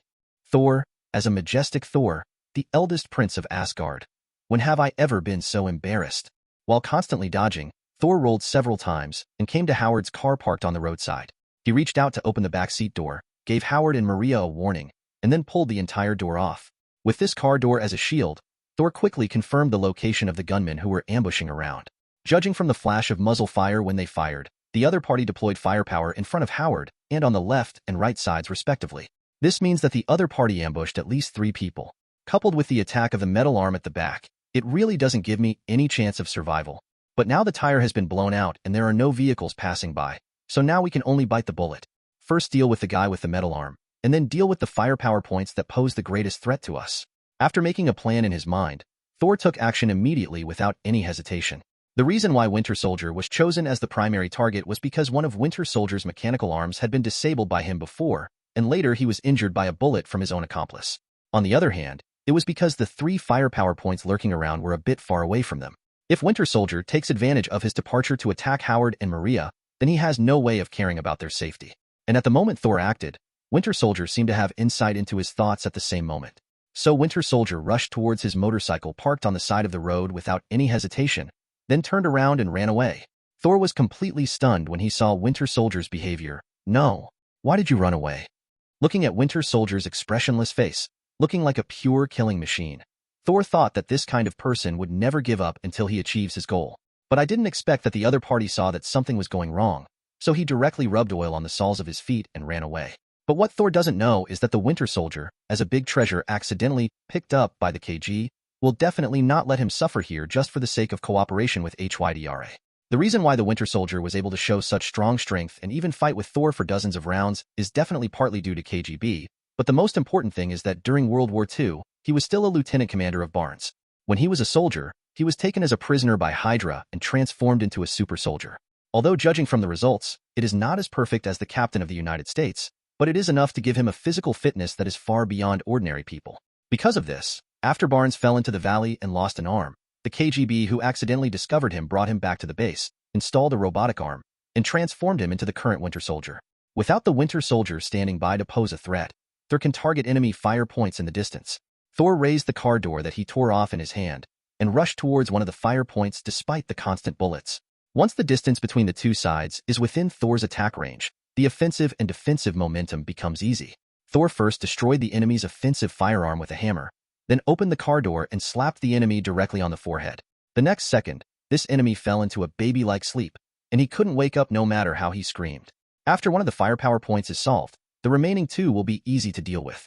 Thor did not use the same attack method, but directly used his best throwing skills. He aimed the sledgehammer in his hand and the car door that was easily torn off in the direction of the remaining two fire points, and then launched a powerful attack. Miracle. Clang. After two consecutive crisp sounds, the firepower attacking Howard finally stopped, and the surrounding environment returned to its original silence again. Damn it, forget that this hammer is not Mjolnir. It won't fly back to my hand on its own. Oh, I have to discredit and run over to find him later. Although he lost his beloved little hammer again, Thor did not immediately go to look for it. Instead, he immediately ran to Howard and the two of them and asked about their condition. Howard, Maria, are you two okay? Seeing Thor's return, Howard let out a long breath. Thanks to you being here. We both won't die for the time being. Thor, that's good. What should we do next? The tires were blown out by the other party, and the car can't drive. Howard, don't worry. I just contacted the rescue and it should be here soon. Let's wait here for a while. Asking for flowers, asking for collection, asking for monthly tickets. If you like it, please leave a comment and share it. Chapter 88, Part 1. I didn't expect that because of Anna's trouble, Thor was exiled to the Earth 20 years early, but he accidentally saved the lives of the Howards. Loki, who had been watching the whole process secretly, was still a little surprised by what happened today, because he has been focusing all his energy on the Asgard collapse plan and the training of his two daughters these years. He almost forgot that the Howards still have such a big disaster. As an old friend of Howard and Maria, Loki is indeed a bit derelict in his role as a friend. Fortunately, Thor came across this matter, otherwise Loki would regret it too much. Finally, Howard and Maria were escorted to the hospital by the belated police, and Thor, who had recovered the hammer, was definitely following the two of them, just in case the enemy came back with a carbine. Thor will be taken care of by Howard here in Midgard, so there shouldn't be any big problem. But to be on the safe side, it's better to add another amulet to the three of them. In the face of the full effect of hypnotic ability, Loki came to Thor in such a swagger, but the other party didn't notice it at all. Loki left a triggering illusion on Thor's body. Once Thor encounters any fatal danger, this illusion will be triggered, causing the enemy to temporarily fall into chaos. After Thor was done, Loki repeated the operation on Howard and Maria, leaving a triggering illusion on both of them. This illusion should be able to buy them enough time to respond in an emergency. After dealing with Thor's side of things, Loki will no longer focus on Thor's side for a long time. I believe that as long as his plan proceeds step by step, it will not be difficult to complete the system tasks. What Loki needs to pay more attention to now is how the affairs between Jotunheim and Asgard will end after his Asgard collapse plan. After all, this entire plan was conceived, planned, and implemented by him alone. Although Odin knew that he would cause trouble, the specific details were not clear. Now, in order to complete the system's task and Odin's request, Loki has done such a big thing and then tricked everyone into announcing that it was actually a prank on his part. Loki could already imagine what the reputation he had spent 1,000 years building up would look like afterwards. But Loki has no choice. He can't let all the people of Jotunheim and Asgard live in a mirror image created by complete hypnotic ability. Now that Elsa and Anna's experiences have been completed, and Thor has been sent to Midgard in advance, it's time to reveal the truth and let everyone return to normal life. In fact, even if the truth is announced, all this will have no impact on the ordinary people of the two countries, because all the previous injuries and sacrifices were all illusions under complete hypnotic ability. The only people who find it harder to accept the truth are probably those closest to Loki. Shiyun, Odin, Frigga, Elsa and Anna, 2-level godfathers and 3-level sub-godfathers, have to face the censure and questioning of these 5 people. Just think about it, and you know how much pressure it must be. Just when Loki decided to return to Asgard and die generously, Howard in the ward was planning their death with Maria. Tonight's attack made Howard suspicious of the Homeland Strategic Attack Defense and Logistics Support Agency for the first time in his life. Because the enemy's target tonight is obviously for him and the super soldier serum he developed. If Thor hadn't happened to be with him, he and Maria would have been in the hands of the enemy tonight. And the only ones who could so clearly grasp the whereabouts of him, the founder of the Strategic Homeland Attack Defense and Logistics Bureau, were colleagues who also worked in the Bureau. In other words, there is a mole among them. Now that his success in replicating the super soldier serum has been leaked, the enemy will definitely not give up until they achieve their goal. If he and Maria Fu were lucky enough to escape tonight, then the enemy's arrangements would definitely become more thorough next time. 0*, by then, they may not be as lucky as they are today. So after Howard suspected that there was a mole in the Bureau, he began to plan in his mind how he and Maria could fake their own death and escape. But if both of us fake our own deaths, what should Tony do? He is still a child. And Thor, Anna entrusted him to us. If we all die, Who should take care of him? What about him? Regarding Howard's plan, Maria raised her own questions. Don't worry, I have already made arrangements for Tony and Thor. Howard responded. First of all, I have to correct you, Maria. Tony is an adult, not a child.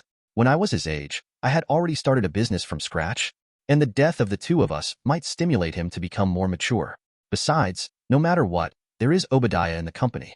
With him watching over Tony, there won't be any problems. As for Thor, I plan to hand him over to Fury and let Thor join the Homeland Strategic Attack Defense and Logistics Support Agency. With Thor's skills, as long as it's not a lurking or undercover mission, he can definitely handle it easily. And the tasks in the Bureau are also a good exercise for Thor. I believe that after joining the Homeland Strategic Attack Defense and Logistics Support Bureau, it won't take long for Thor to become more mature and calm. After hearing Howard's arrangement, Maria hesitated again and finally nodded in agreement. Well, what you said makes sense. Tony has grown up, and it's time for us to let go. But Thor, you have to explain it clearly to Fury. We arranged Thor to help Thor grow, but we must not arrange for him to do something dangerous. Otherwise, if something happens, we won't be able to follow him. Anna's family will explain. Asking for flowers, asking for collection, asking for monthly tickets. If you like it, please comment and share to order one. Chapter 89, Part 1. Hey Tony, is Stark Industries holding such a major exhibition this time, hoping to change your image as an arms dealer among the public? Hey Mr. Tony Stark, please look over here. What do you think about being called a contemporary Leonardo da Vinci? Mr. Stark, do you think that the weapons you invented have brought death and suffering to people in other parts of the world? Tony Stark, are you ashamed of your war fortune? In front of the Stark Industrial Headquarters building, countless media reporters and photographers frantically gathered here, just to get the headlines they wanted from the mouth of the famous genius inventor and playboy, Mr. Stark. What attracted them all here was Tony's recent announcement to the world through the company's 790 media spokesperson that Stark Industries will restart the Stark Expo. And at this exhibition, in addition to the important achievements and technological achievements of Stark Industries in the past, the latest inventions of Tony Stark will also be displayed. The reason why reporters from major media have shown such strong interest in this news is because Howard Stark, the founder of Stark Industries, and his wife Maria Stark were assassinated by spies from the Furry Bear country. Stark Industries has not held the expo first planned by Howard for a full 10 years. However, in response to the reporters' questioning, all the microphones brought to Tony's mouth were blocked by his bodyguard and driver Happy Hogan. It seems that Tony Stark, who is usually full of witty words, has no intention of accepting interviews with the media today. Under the escort of Happy, Tony did not answer any questions from reporters throughout the process and directly boarded the Rolls-Royce parked in front of the door and left the company headquarters. On the contrary, the company director, Obadiah Stane, who had been following Tony, greeted all the reporters in front of him after seeing Tony off and began to provide the media with the news materials they needed in an obedient manner. That's it. Friends from the media, please be quiet. I have no comment on many of the questions you just asked. But regarding Tony's decision to restart the Stark Expo this time, I can tell you, the real reason for this is that Tony specifically requested an event to commemorate the 10th anniversary of the deaths of Mr. Howard Stark and Ms. Maria Stark.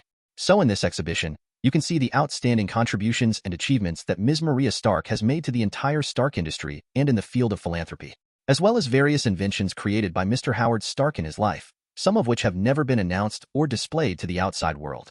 The last is the various technological achievements developed by Tony Stark, the current head of Stark Industries, which symbolizes the inheritance of the Stark family.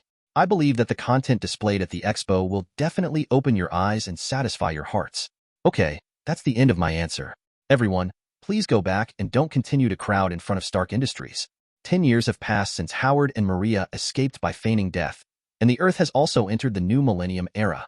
10 years ago, after Howard and Maria arranged the future of Tony and Thor, they contacted Peggy Carter and Edwin Jarvis to secretly move them out of the ward. He also used the corpses parked in the hospital to create an explosion, pretending that the couple was assassinated by a spy.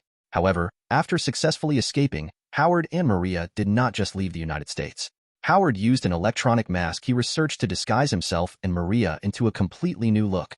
Then, through Peggy Carter's relationship, he re-entered the Homeland Strategic Attack Defense and Logistics Bureau and became 2 researchers in the Bureau. As the saying goes, the most dangerous place is the safest place.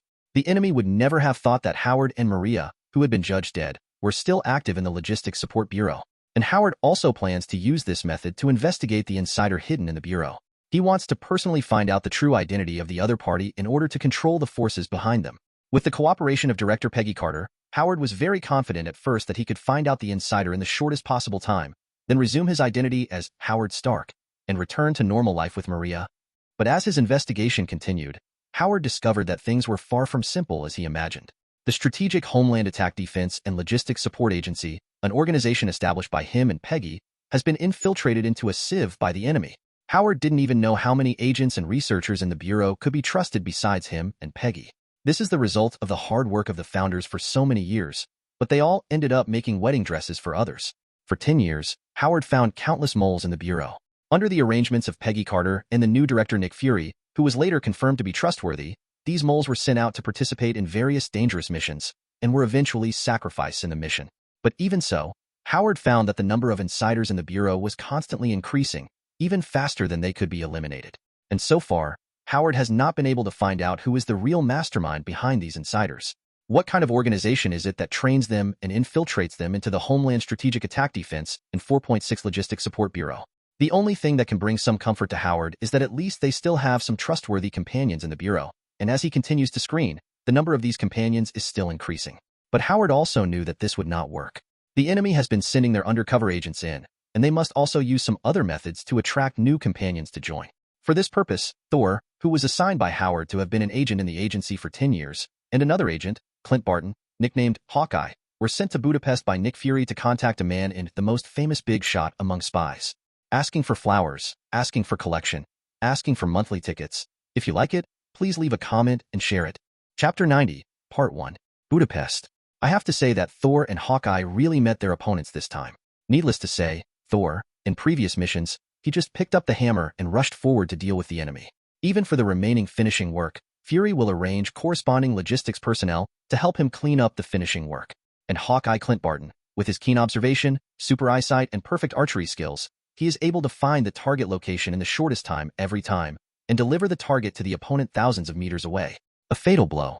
However, their mission this time, whether it was the purpose of the mission or the difficulty of the target task, far exceeded their initial expectations.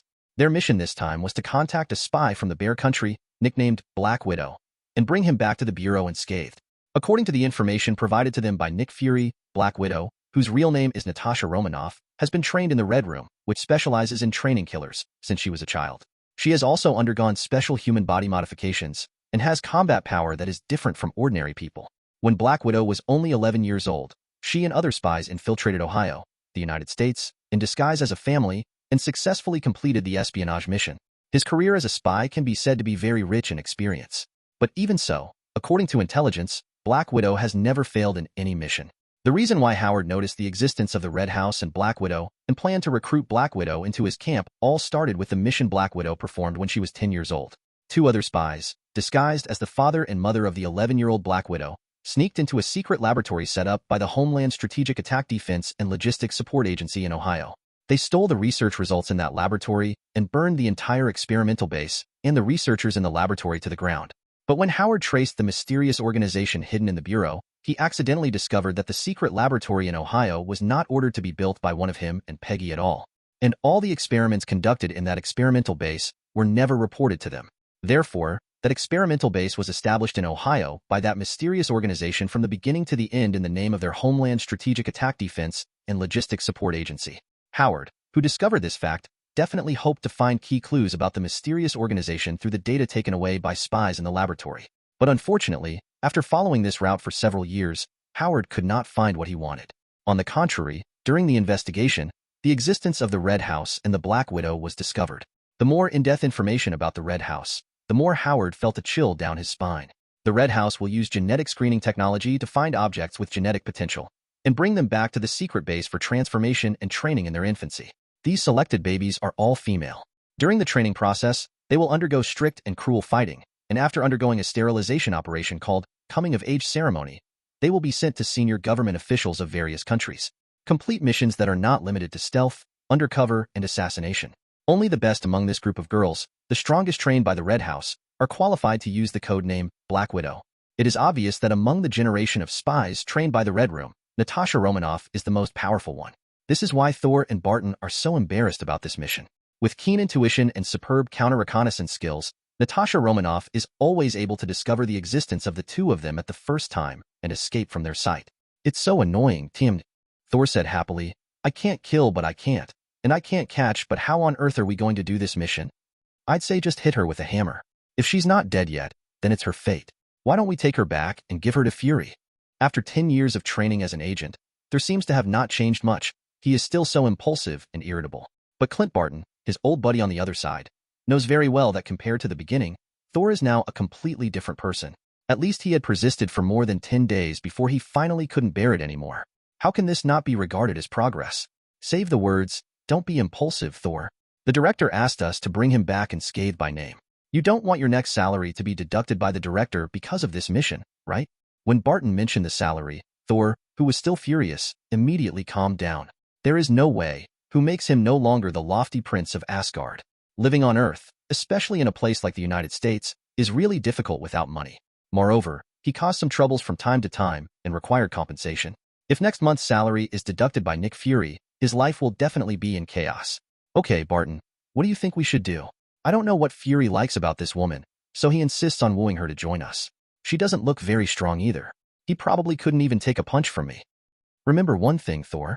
Never underestimate children, women, and the elderly. Those 3 types of people who can survive in the spy industry are not easy to mess with. And that the guy's most powerful weapon is not her combat ability. Clint Barton said to Thor while recalling Natasha Romanoff's exquisite face. So what do we do next? Barton, I don't want to continue this hide-and-seek game anymore. Thor asked impatiently. I understand. The other party is very vigilant. Since there is no way to contact them directly, we should find another way. What do you mean? Thor was confused. Barton held his forehead helplessly. Have you carefully read the target person's information? Thor scratched the back of his head in embarrassment and said, Hey, I'll do a mission with you. I never look at those smelly and long things. You have the nerve to say that. Barton was completely speechless with Thor. Listen, according to the records, the training of spies like them in the Red House is not as gentle as our agency. Each of them can learn from the Red House. Those who left the house alive crawled out by stepping on the corpses of their companions. So for such an organization, if spies like them say that they don't have any resentment in their hearts, I will never believe it. I can even conclude that in the heart of the Black Widow, she must hate the Red House and the person in charge of the Red House, Dreykov. If at this time, someone gives her a chance to take revenge on the Red Room and Dreykov, Thor, do you think the other party is willing to betray his old employer? After hearing Barton's plan, Thor's eyes widened, and he pointed at Barton and said, Oh my god, man, you are so insidious. No, I meant to say that you are really AF *** King Genius. Okay, Thor, I forgive you for your slip of the tongue just now. So what we have to do now is to find where she settled in Budapest, and then write our sincerity on a note and leave it to her. If she is really with me, it is suspected that they have revenge plans, so they will definitely contact us proactively. No problem, Barton. Thor nodded in agreement, and then looked at Barton in front of him without moving. Why are you looking at me like that? Barton couldn't help but step back half a step. I'm waiting for you to find out where the Black Widow settled in Budapest. You don't expect me to use my brain, do you? Thor 663 said confidently. After hearing this, Barton held his forehead again and said, Sometimes I am really going to be pissed off by you. This stupid guy. I will find out the location, but the infiltration task will be left to you. #B. Thor patted his chest vigorously and assured, Don't worry, I'll take care of this kind of physical stuff. Barton is indeed a veteran agent in the Bureau. After some reasoning and planning, he quickly determined the hiding place of Natasha Romanoff. While the other person was still outside, Barton and Thor felt their destination as quickly as possible. The rest is up to you, Thor. Chapter 90, Part 2. Barton said, patting Thor's huge deltoid muscles. Thor nodded and strode forward. The place Natasha Romanoff chose to stay is a very conspicuous 5-star hotel. But as the saying goes, a small hermit hides in the wild, a big hermit hides in the city. Such an unexpected choice actually became the best protective color for her as a spy. Thor's infiltration was very fast. Only a few minutes later, Thor had already returned to Barton and told him that the mission was completed. After all, after working as an agent for 10 years, Thor still learned something, although not much. However, Barton still had a hard time imagining what kind of stealth skills Thor could use to prevent him from being discovered by anyone as big as Thor. Barton definitely doesn't know that for Thor. As long as he knocks the other person unconscious before others see him, isn't this a perfect infiltration that will not be discovered by anyone? If Barton knew what Thor did, he would probably be so angry that he would vomit blood. But no matter what, their sincerity has been delivered. Next, let's see what kind of reaction Black Widow will have. Asking for flowers, asking for collection, asking for monthly tickets. If you like it, please leave a comment and share it. Chapter 91, Part 1. Loki, where have you been? Come to me quickly, Otherwise, you won't be able to get into my bed tonight. In Jotunheim, which is very far away from the earth, Sif's roar resounded throughout the palace. Even the guards guarding the palace couldn't help but shudder after hearing her voice. Since Loki unexpectedly resurrected from the dead and revealed the truth of the matter, Queen Sif, who was originally gentle, considerate, has become what she is now. And Loki's original titles of God of Mischief and God of Lies, which had disappeared for nearly 1,000 years, also appeared on him again. The famous people of the two countries did not react too violently to the revelation of the truth. After all, the whole incident wasted only 10 years of their time, which is indeed not long compared to their lifespans of thousands of years. Loki's the illusion weaved for them and through the looking glass is indeed quite exciting. Some ministers even suggested that Loki, a completely hypnotic ability, could be used to conduct actual military exercises. In this way, it can achieve a perfect exercise effect without causing any casualties. As for the public, they definitely hope that Loki can use this ability in entertainment. Who can resist such a thing as virtual reality? It's just that Loki doesn't have the leisure to care about the expectations of ministers and the people, because he is already too busy taking care of himself. After the truth was revealed, Loki was not unexpectedly criticized by the 4 women in the family, Frigga, Sif, Elsa, and Anna. Only Odin, the initiator, remained silent and did not dare to join the conquest army. He even worked hard to continuously reduce his sense of existence to avoid being implicated in this criticism. Loki was abandoned by this shameless old guy, but under the threat of the other person's eyes full of warning, Loki did not dare to say anything to him. Alas, who let Odin be his old father? What else can Loki do? He can only bear the blame for this all by himself. So in the following days, Loki went directly from emperor to younger brother in this family. Even my 2 caring little cotton-padded jackets didn't pity this delicate flower like him. Loki can only constantly make up for the psychological damage he has caused to them through practical actions. The easiest thing to deal with here is definitely Loki's mother Frigga. After all, what mother would stay angry with her children? What's more, Loki is Frigga's favorite child all along, and everything Loki does is for the future of Thor and the future of Asgard. So after Loki shamelessly coaxed her for a few days, Frigga also forgave Loki for deceiving her feelings by fake and death. A little more difficult to deal with than Frigga are Elsa and Anna, 2 of the 3 main protagonists in the entire plan. Especially after the training Loki prepared for them, both of them became more mature and smart. Loki's attempt to make his 2 daughters forgive him for what he did by coaxing little girls like before just won't work. To gain Elsa and Anna's forgiveness, Loki must make some tangible gestures. Let's have a frank talk, Anna. Faced with Loki's request to chat, Anna did not refuse and nodded in agreement. Okay, Dad. What do you want to talk to me about? How about we talk about how you spent your time in hell? What do you think? Loki was speechless on the spot. Obviously, Anna took the absolute initiative at the beginning of this conversation with her high IQ. In this case, Loki stopped beating around the bush and went straight to the point. Okay, Anna, it seems that you have indeed grown up. As a father, I am very happy about this. This also proves that I have set up for you 2 sisters. The test is still very useful. Now tell me, what conditions do I need to agree to in order for you to forgive me, this poor old father? Hearing Loki's question, Anna's face showed an unabashed smile of success. Since Dad, you asked the question sincerely, I will tell you with mercy. To be honest, I don't know what your plans for my future are, but I won't be like Aisha. I will accept your arrangement honestly. What I long for is a free and adventurous life, so no matter what plan you originally had, Dad, I hope you can let me live according to my own wishes. Anna bravely expressed her thoughts to Loki, and Loki remained very calm about it. Loki has also experienced this as a person who wants his children to live according to their own ideas and plan their future according to their own wishes when they grow up, so he is naturally mentally prepared for it. In fact, let alone Anna, even if Elsa, whom he regarded as the heir to the throne of Jotunheim, told him that she was unwilling to accept such an arrangement, Loki would not be dissatisfied at all. As a reborn person from the free age of information explosion, Loki considers himself to be one of the most open-minded people in the 9 realms. Rather than becoming an arbitrary tyrant, Loki is more willing to respect the wishes of his 2 daughters and be their guide on the road to growth. Anna, if you have already decided, then follow your inner voice and move forward unswervingly on the path of your choice.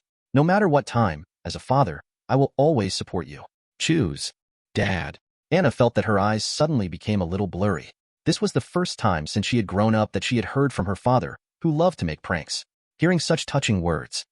But this only represents my personal opinion. I can't help you in convincing your mother to agree with this matter. You know, in this family now, whatever I say has no effect. No problem, I've already taken care of Mom's side. Otherwise, Dad, why do you think I would make this request to you? If you agree, but Mom objects, wouldn't it be in vain? It's an opportunity. It seems that, Anna, you have been prepared for a long time. Loki suddenly realized. In that case, you already have a plan for where to go after this, right? Anna nodded. She had no intention of hiding her future plans from her old father Loki, who had expressed support for her. Actually, I made an agreement with Carol when we were still on Earth. The two of us will explore the universe together. While completing our respective adventures, we will help the strong and the weak, and help those weak races oppressed by powerful civilizations to be able to live in peace. Live peacefully. Regarding Anna's idea, Loki nodded without making any comments. If he were still an ordinary person living in modern society in his previous life, then he might still agree with Anna's righteous actions. But after he was reborn as Loki and truly saw the dark forest law in the universe, he only hoped that his daughter could maintain her current innocence and simplicity after realizing the cruel truth of the universe in the future. Not long after the conversation between Anna and Loki ended, Anna said goodbye to her family, used the magic mark left on Carol, used the flying Thor to teleport to each other, and began an adventure for the two of them. Trip. As the older sister of the two sisters, Elsa did not put Loki in too much trouble and made a request that was not too difficult. However, Loki was quite surprised by the condition proposed by Elsa, that is, Elsa was willing to continue to be the queen of Jotunheim and manage the entire country. But, no matter when she wants to take a vacation, Loki must handle Jotunheim's affairs on her behalf until she feels she has had enough rest. The reason why this condition is not too difficult is because Loki has ruled Jotunheim for 1,000 years and is already familiar with how to handle these official affairs. The only risk is that Elsa's vacation has no time limit. That is to say, if Elsa wants to take a vacation of 1,000 or even 2,000 years, then Loki can only take over the duty honestly until you are willing to come back. Nuaz, hey, why do you feel that the development of things is getting further and further away from what I originally imagined? I was just too lazy to deal with these kingdom affairs anymore, so I wanted to let Aisha succeed. As a result, in the end, I may have to continue doing the same thing. I seem to be at a loss, Ming. After taking care of Frigga and her two daughters, the next step is Sif, the hardest nut to crack. And facts also prove that no matter what you do, never play with the feelings of a woman who loves you deeply. Chapter 91, Part 2. For 10 years, Loki had not been the same person after returning to his room at night. He can only silently accept the fate of being ridden by Sif. Even so, Sif, a female knight whose temperament changed drastically, has never returned to her previous appearance in daily life, which makes Loki miss the gentle and lovely goddess Sif. Just when Loki was still recalling the good life in the past, a roar resounded in the palace. Loki, where have you been? Come to me quickly, otherwise you will not be able to get into my bed today. Hey, here it is, we'll be there soon. Loki quickly stood up from the chair, and then flew away and Thor disappeared. Asking for flowers, asking for collection, asking for monthly tickets. If you like it, please leave a comment and share it. Chapter 92, Part 1. You were the one who put this note in my room? It seems like you know me very well. In a wilderness that is surrounded in all directions but has a very complex environmental terrain, Black Widow Natasha Romanoff is looking at the two agents in front of her with vigilance. While carefully guarding against the opponent's sudden attack, Natasha Romanoff was also constantly observing the two of them. One of them was tall and muscular, and seemed to be an agent taking the strength route.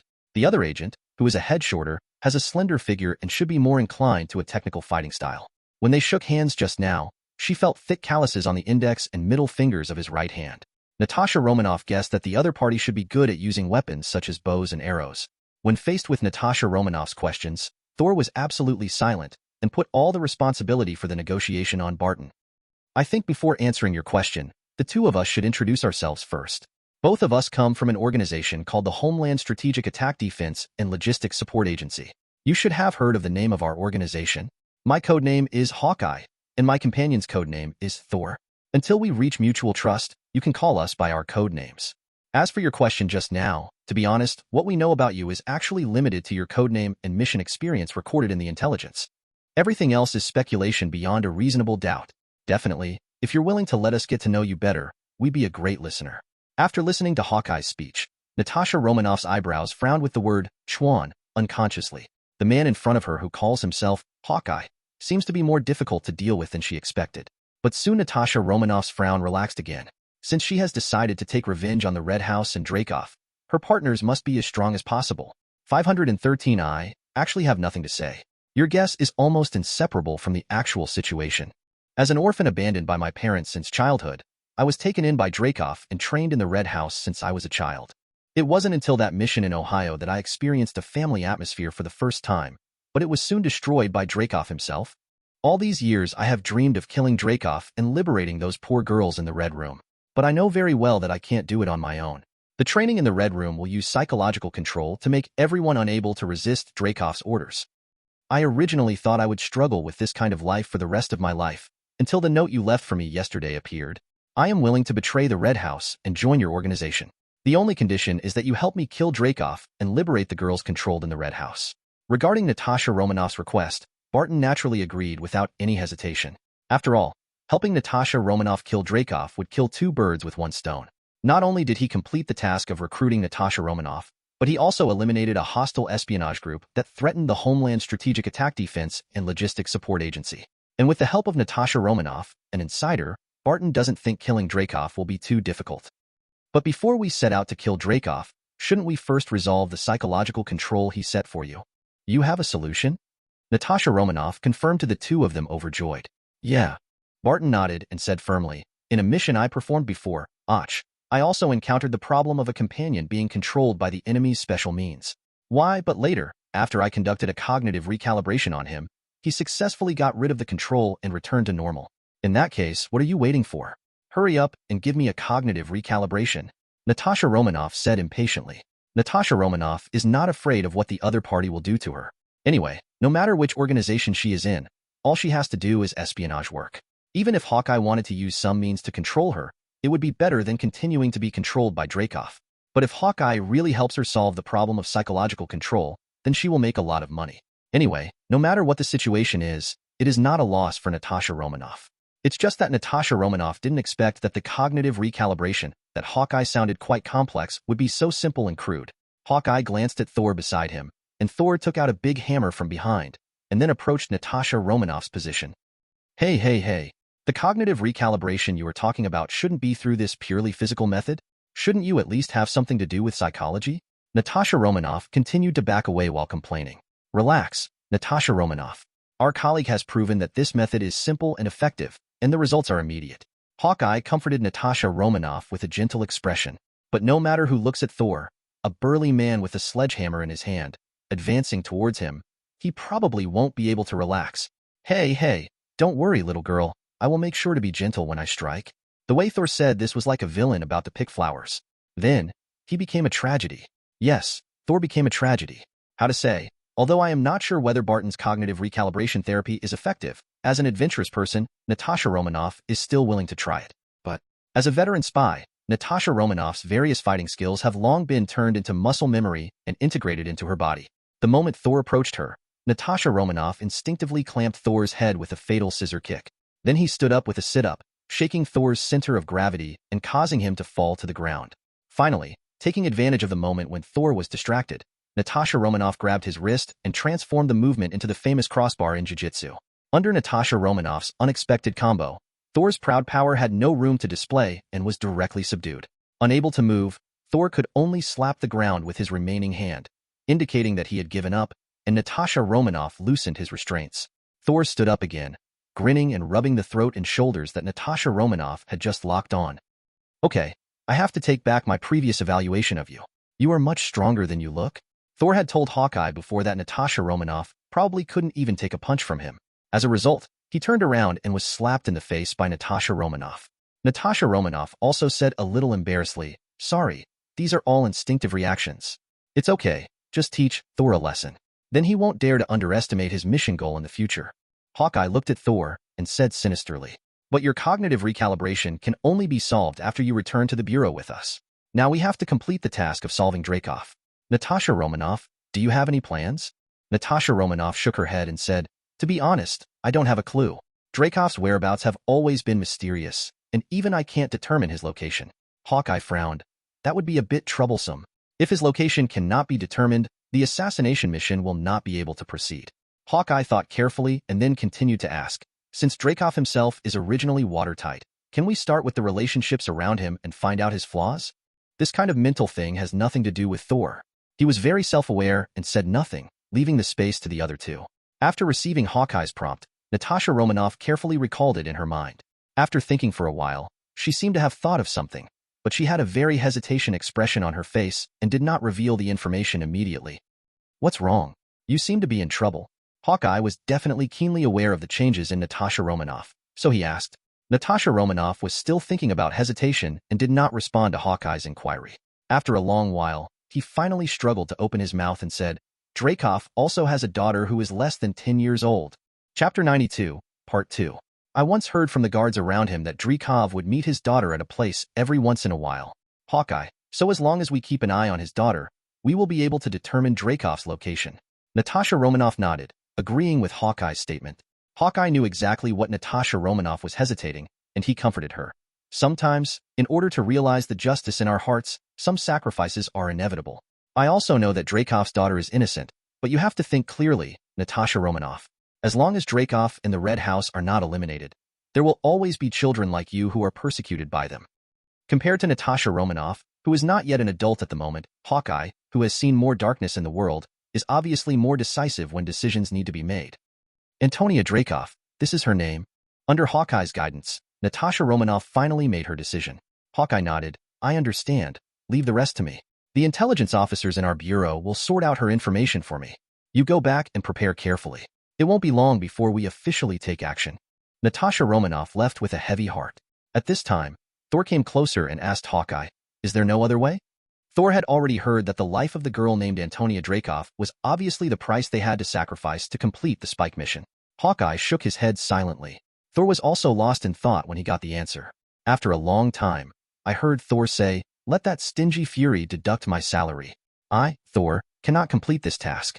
After saying that, Thor turned and left, leaving Hawkeye alone in the empty desert looking at the gloomy sky, asking for flowers, asking for collection, asking for monthly tickets. If you like it, please leave a comment and share it.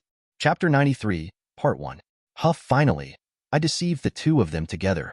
In the royal palace of Jotunheim, Loki sat alone on the throne, enjoying this moment of solitude with a relaxed expression. As for the mother and daughter Sif and Aisha, with his unremitting efforts, the two finally started their long vacation. Loki planned a travel route for them from the Nine Kingdoms all the way to the land of nothingness. According to his estimation, Sif and Elsa would have to visit all the attractions on this route and then return. Year time. Without the oppression of Sif and Aisha, Loki can finally be freed from the oppression of his wife and the bullying of his daughter. As for Jotunheim's official duties, this is not easy for Loki. Wouldn't it be better to just select a few high-ranking ministers to form a cabinet and then leave all the troubles to the cabinet to handle? Anyway, as long as Loki's strength can maintain his absolute dominance over them, there will never be any need to worry about these ministers doing anything outrageous. Enjoying the long-lost free air, Loki did not intend to be a salty fish in Jotunheim. It is rare that he has regained his freedom. As the god of mischief, Loki is definitely going to cause trouble, and the destination he chose was naturally Midgard, which he had not been back to for a long time. Part of the reason why he chose Midgard as his next stop was because of the main mission that had been silent for a long time. It just so happens that Thor is in Midgard now, and has also joined the Homeland Strategic Attack Defense and Logistics Support Agency as an agent. Loki can create a little trouble at will and help Thor grow up faster. The more important reason is that Midgard, as the center of the Nine Kingdoms, has opened the curtain of a new era. Next, more and more incredible events will happen on this small planet. How could Loki simply watch from the sidelines without participating in such an interesting thing? If you had better luck, you might be able to trigger some system side tasks and get 1 or 2 system rewards. Wouldn't that be wonderful? Midgard, Kamartaj. Now that we have come to Earth, how can we not pay homage to the Sorcerer Supreme who is the Asgardian of Earth?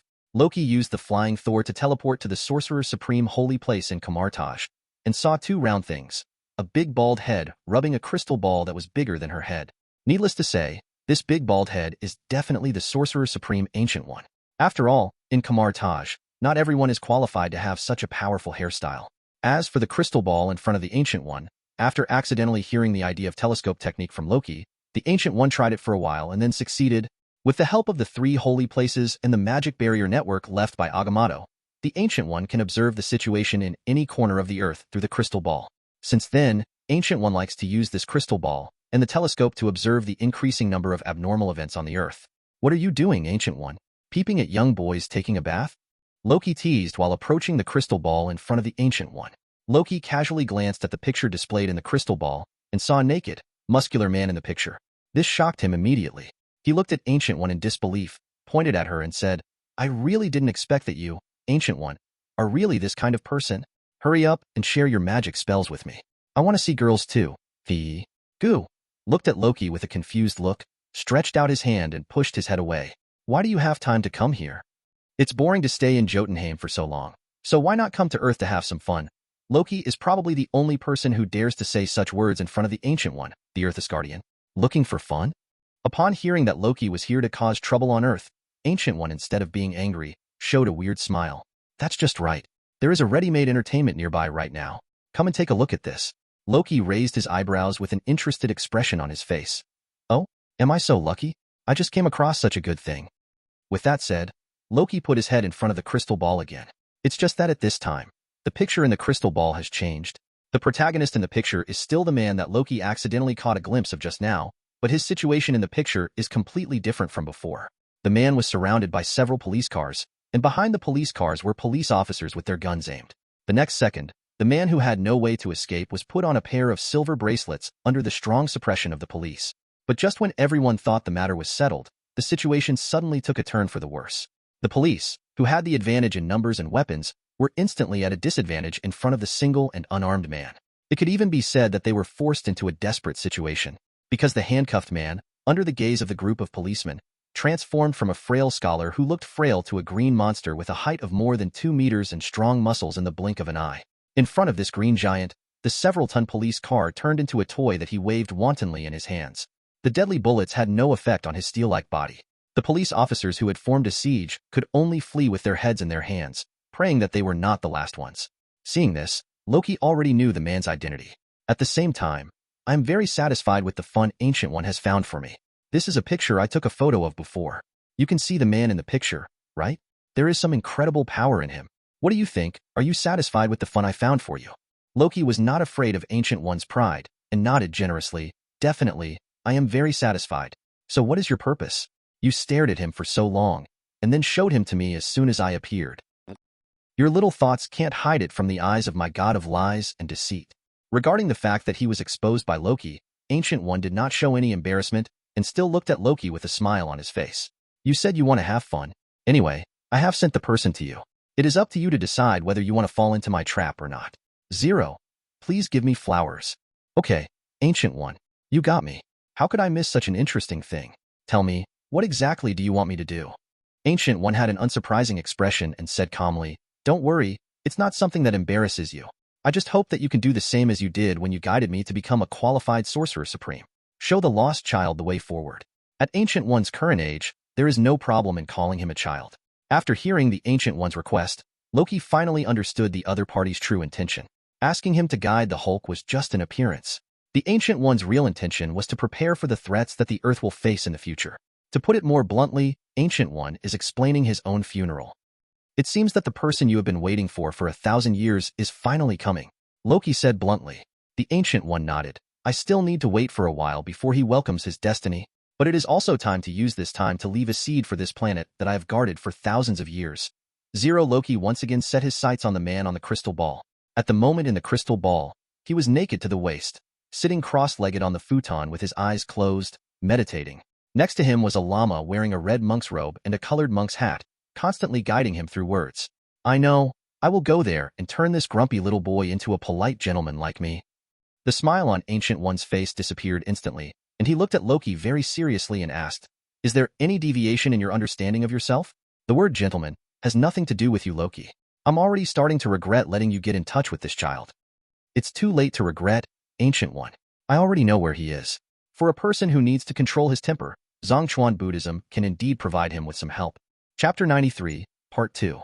As soon as he finished speaking, Loki had already opened the portal based on the characteristics of the background in the crystal ball and left Kamartosh. It's time to wake up, King of the Chamber. In the temple, Bruce Banner slowly opened his eyes. Sniffing the calming incense around him and listening to the faint sound of chanting in the distance, this was the first time Banner felt his inner peace had been gained since his escape. He was originally a promising professor at Culver University engaged in research in physics and biochemistry. He holds doctorates in 8 disciplines including medicine, biochemistry, nuclear physics, radiological physics, engineering, robotics, computer science, and mathematics.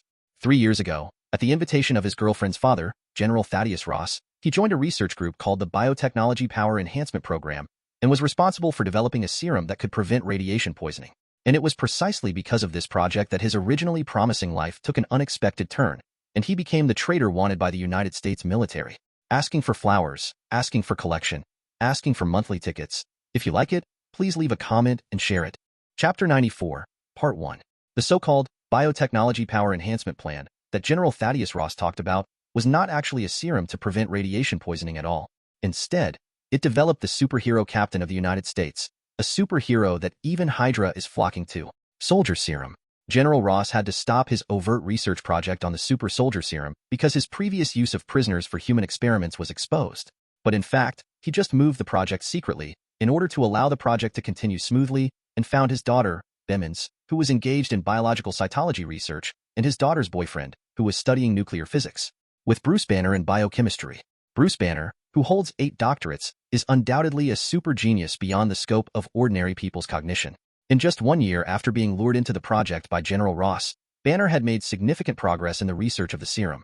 Due to limited project funds, in order to complete the research and development of this serum that can benefit the world as soon as possible, Dr. Banner decided to personally undergo human experiments.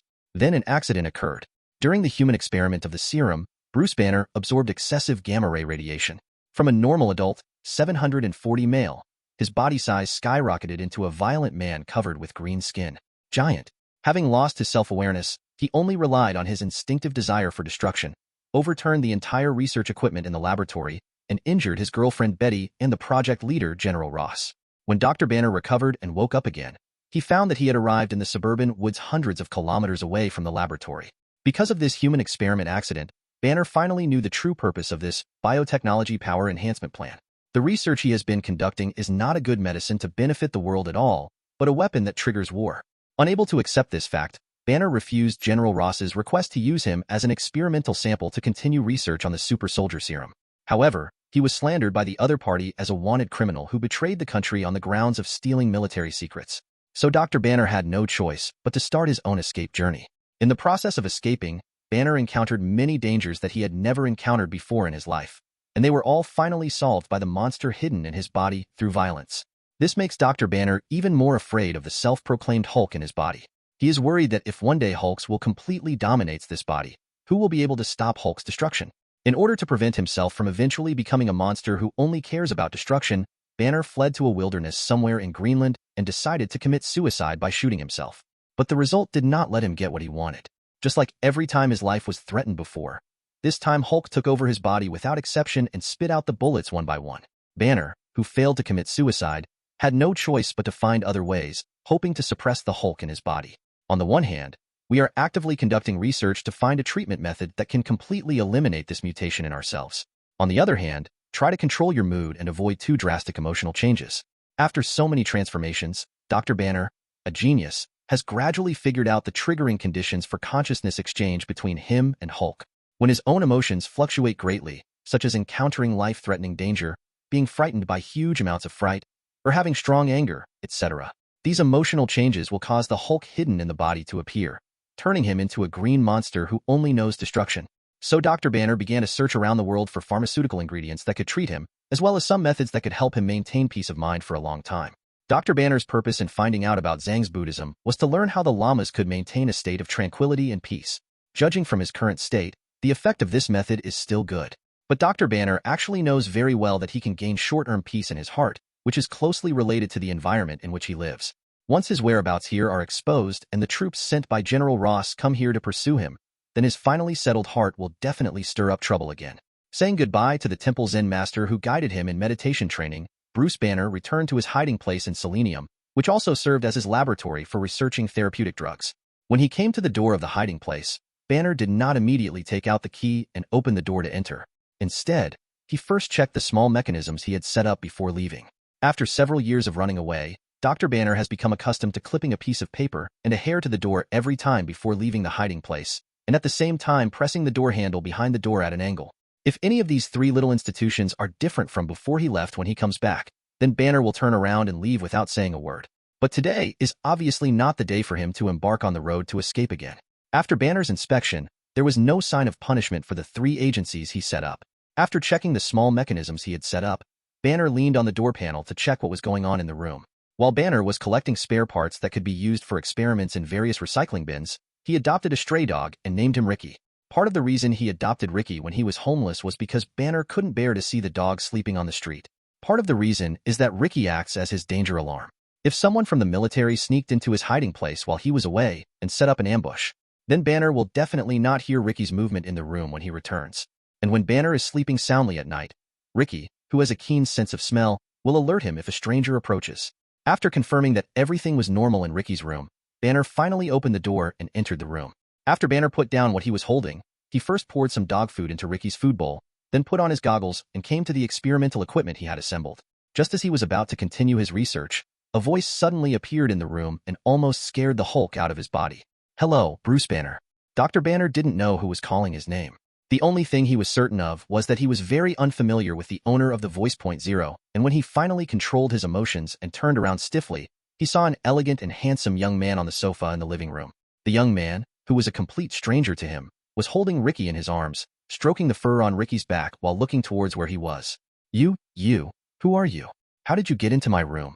At this moment, Dr. Banner even began to wonder, was the stray dog Ricky the trap set by the other party for him from the beginning? Otherwise, it would be impossible to explain why Ricky, who had always been very wary of strangers, would be lying in the arms of that strange young man so docilely and obediently. Facing Dr. Banner's extremely flustered questions, the young man always had a relaxed smile on his face, stood up gracefully and introduced himself. "My name is Loki Odinson. You can call me Lord Loki, and you can call me Kamisama.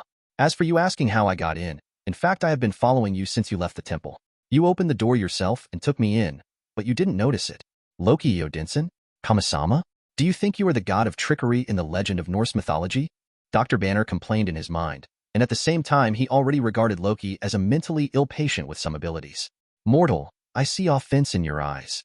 As soon as Loki finished speaking, the heavens lock appeared in the sky again after a long absence. Before Banner had time to react, he was already tightly bound by the heavenly chains. Look at Loki standing in front of him, exuding an incomparable divine aura all over his body. At this moment, Dr. Chapter 94, Part 2. Banner felt that all the knowledge he had built up over 40 years had collapsed. Could it be? Are there really gods in this world? Regarding Dr. Banner's uncontrollable question, Lu Ji said to him condescendingly, "The so-called god, isn't it because my power is far more powerful than yours?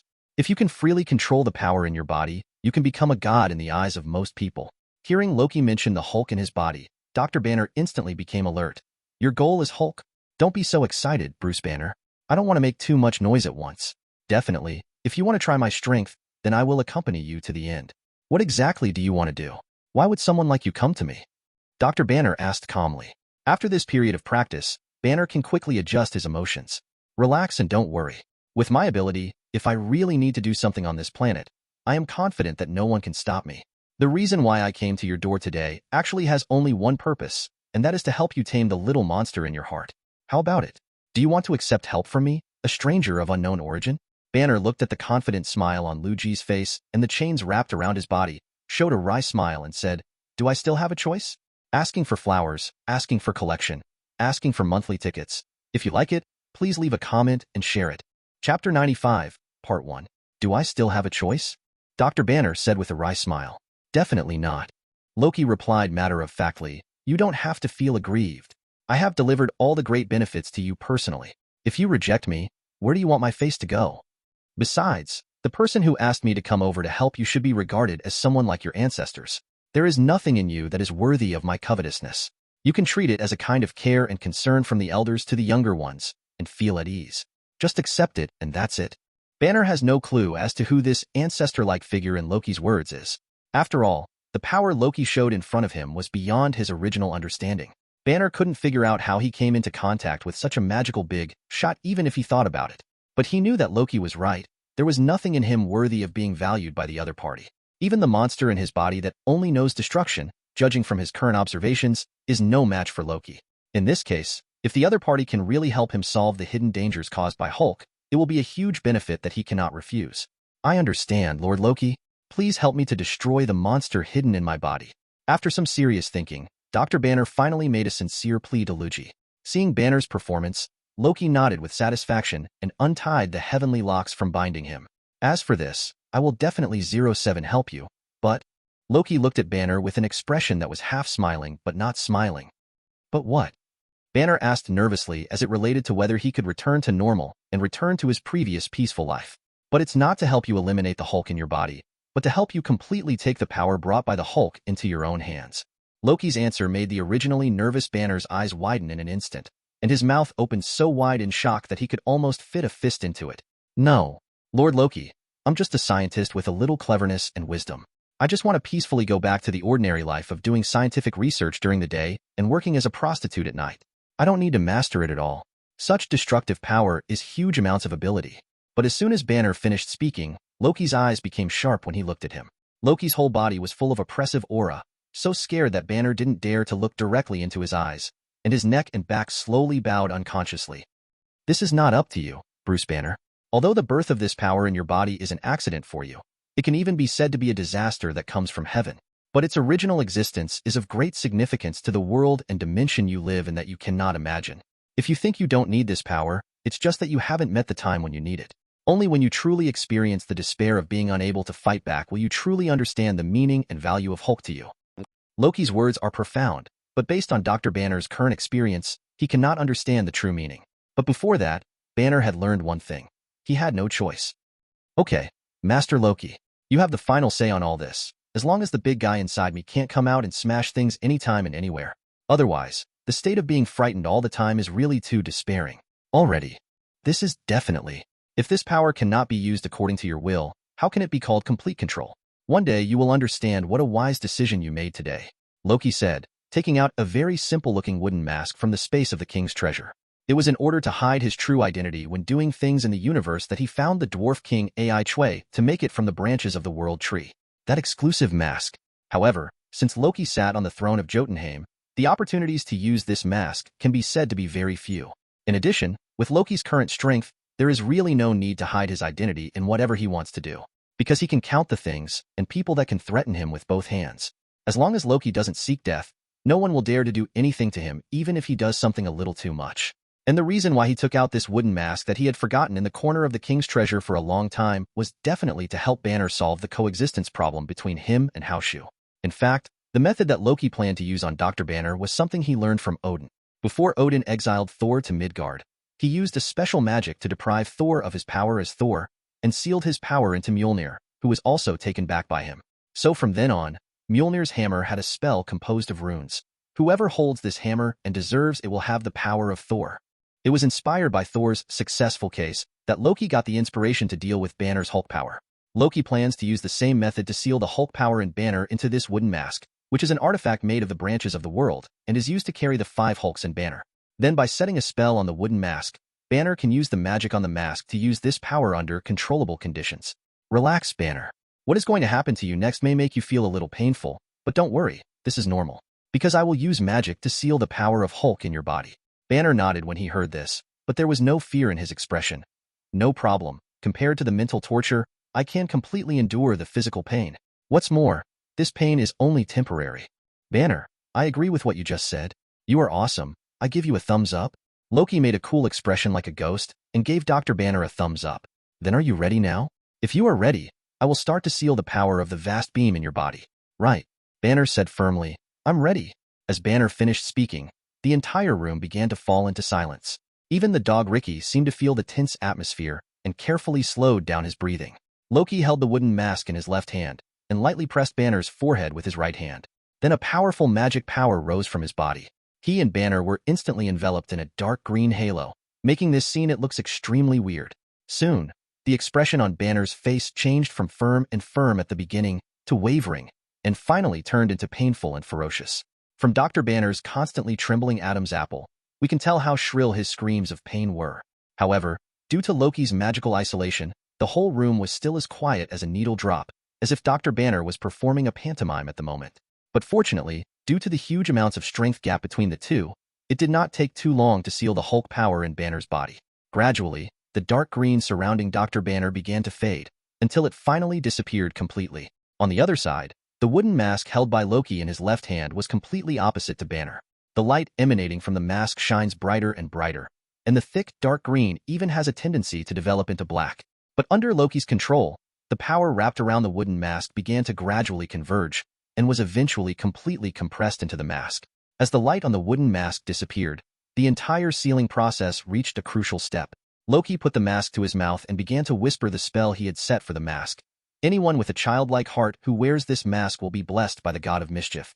As the words fell, strange runes appeared on the wooden mask, and they were constantly intertwined, gradually splicing together a Trask pattern. As the pattern slowly faded and disappeared, the seal this time was finally completed. From then on, anyone with a childlike heart can use the power of Hulk sealed in the mask after wearing this mask cast by Loki. Definitely, Loki has made some restrictions on this power. Otherwise, in his original state where he only knows how to smash things, he is not worthy of being called the god of mischief. Under Loki's transformation, users who meet the spell's conditions will have their childlike innocence magnified to the greatest extent after putting on the mask. Chapter 95, Part 2. Under this condition, Hulk's power will be controlled by his childish innocence and become a super ability capable of accomplishing all kinds of mischief. To put it simply, it gives the wearer the ability to be like a funny, animated character. You know, among the various works created by human imagination, the strongest character has never been the superhero, but the protagonist of funny animations. Because the protagonist of the funny animation can not only violate various physical laws and dance on Newton's coffin, but no matter what kind of fatal injuries they suffer, they will never cause trouble, including but not limited to turning the body like rubber to avoid bullets, splitting a tree with the crotch, swallowing a bomb in the stomach and surviving unharmed after the explosion, etc. As for why Loki uses innocence as a filtering condition for users, that's because the seal Loki performed on Dr. Banner this time only sealed Hulk's power, but not Hulk's consciousness. It's not that Loki doesn't want to seal Hulk's consciousness as well, but in terms of the effect of this magic, it's really impossible. However, due to the loss of that powerful destructive power, it is basically impossible for Hulk's consciousness to compete with Banner's original consciousness for control of the body. In this case, it doesn't matter. On the other hand, Loki can also use this as a condition for turning on the mask ability. Hulk, who was born in Dr. Banner's body, appears to be so violent. He only wants to destroy when he appears. To put it bluntly, it means that a child has lost his temper after being taken care of for too long. After finally coming out, he will naturally have fun. In this way, even if Dr. Banner accidentally loses the mask, there will be no irreparable consequences. Adults have lost their innocence and cannot activate the ability of the mask. And children with innocence, even if they can use the mask, what evil intentions can they have? If there is any trouble at that time, Loki will tell Howard and ask him to leave it to Thor to deal with it. He was going to cause trouble for Thor anyway. Asking for flowers, asking for collection, asking for monthly tickets. If you like it, please leave a comment and share it. Chapter 96, Part 1. Is it over yet? Dr. Banner asked Loki with expectant eyes. It's over. The seal went very smoothly. You don't have to control your emotions now. When Loki answered in the affirmative, Dr. Banner was beyond excited. Finally after such a long time, I can laugh when I am happy, cry when I am sad, and get furious when I am angry. Although due to long-term depression, Banner has even forgotten what kind of expression he should make when he is happy. But from the tears of joy in the corners of his eyes, we knew that his soul had been truly liberated. Okay, if you want to cry, wait until I leave, then hide in the quilt and cry alone. Now let's try this first. I have to confirm whether the last spell I cast was successful, Loki said, placing the mask in his hand that was originally ordinary, but now has become a real artifact, into the hands of Dr. Banner. Looking at the mask Loki handed him, to be honest, Dr. Banner was a little hesitant about wearing it. He was worried that after putting on the mask, he would become the out-of-control and violent Hulk again. But after he saw the affirmative look from Loki, he finally put aside his worries and simply put the mask on his face. Then Dr. Banner felt that the moment the mask came close to his face, a strong suction force suddenly appeared, allowing the entire mask to stick firmly to his face without any fixing measures. After putting on the mask, Banner felt that the most obvious change on his body was that his mentality seemed to become younger. All the pressure on my heart has been swept away. The mature heart that originally viewed the world without any disturbance is now rekindled with curiosity about the world. While Dr. Banner was feeling the changes in his mentality, what he didn't realize was that his appearance was also undergoing huge amounts of changes. After putting on the mask, Banner, blessed by the god of mischief, began to spin crazily like a character in a funny cartoon. After a crazy whirlwind spin, he had transformed from the desperate fugitive just now into a weirdo with a green head and a yellow suit. Definitely, the most outstanding thing is his white teeth. Compared with him, those celebrities who had porcelain teeth suddenly looked normal. In addition, the strong magic power fluctuations emanating from Banner cannot be ignored. This magical power is so powerful that it has almost reached the level of Sub-Godfather. According to the characteristics of Hulk's power, the stronger the emotion, the more powerful it is. If Banner can fully release the Hulk personality in his heart, it will not be difficult to break through this limit. Woohoo, I feel great now. Lord Loki, this feels so good. I can't wait to play a prank to celebrate my new victory today.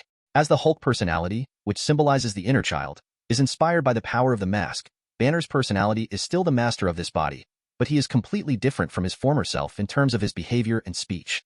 That's great. Those pursuers who have been following you still follow you and show up as promised. Just use the strength you have now to leave a deep impression on them. Bar. Hearing this, the green-headed Banner was so happy that he grinned from the corners of his mouth to the back of his ears. This was not an exaggeration, but a true grin. Really? That's great. Next I want to spend more time on pranks. If everyone can be like me, then I think this thing tie panty oil. After saying that, Banner jumped out of the window of the room. Under the influence of gravity acceleration, he threw himself directly into the street and fell to the ground. And in front of him were General Ross's pursuers who had followed him here. They were just about to surround the entire building when they saw a green-headed monster fall from the sky and land in front of them. But the surprising thing is that this weird-looking guy did not fall to pieces like a normal person, but just like a funny character in the animation, he fell directly into a piece of paper. And what happened next was even more terrifying. The pursuers saw with their own eyes that the green-headed monster that had been smashed into pieces of paper pulled itself up from the ground in a manner that completely violated the laws of physics. The green-headed monster pulled his head with his hands and muttered, "Look at me. I jumped into the street. Ha ha." With his weird laughter, the paper-like body also rebounded like rubber, returning to the physical state that a normal person should have. This green-headed monster is naturally Bruce Banner, whom General Ross ordered the soldiers to hunt down. But the soldiers never imagined that this kind of scene, which only existed in cartoons, would one day happen before their eyes. Several of the soldiers who couldn't bear the stimulation even pulled the trigger involuntarily. Huge amounts of bullets with lethal power were fired from the individual rifles in their hands, heading straight for Dr. Banner's vitals. But Banner, who has obtained the super ability granted by the mask, is obviously no longer a group of characters that ordinary people can deal with using firearms. The bullet entered Dr. Banner's body, causing his weird green face to show a look of pain.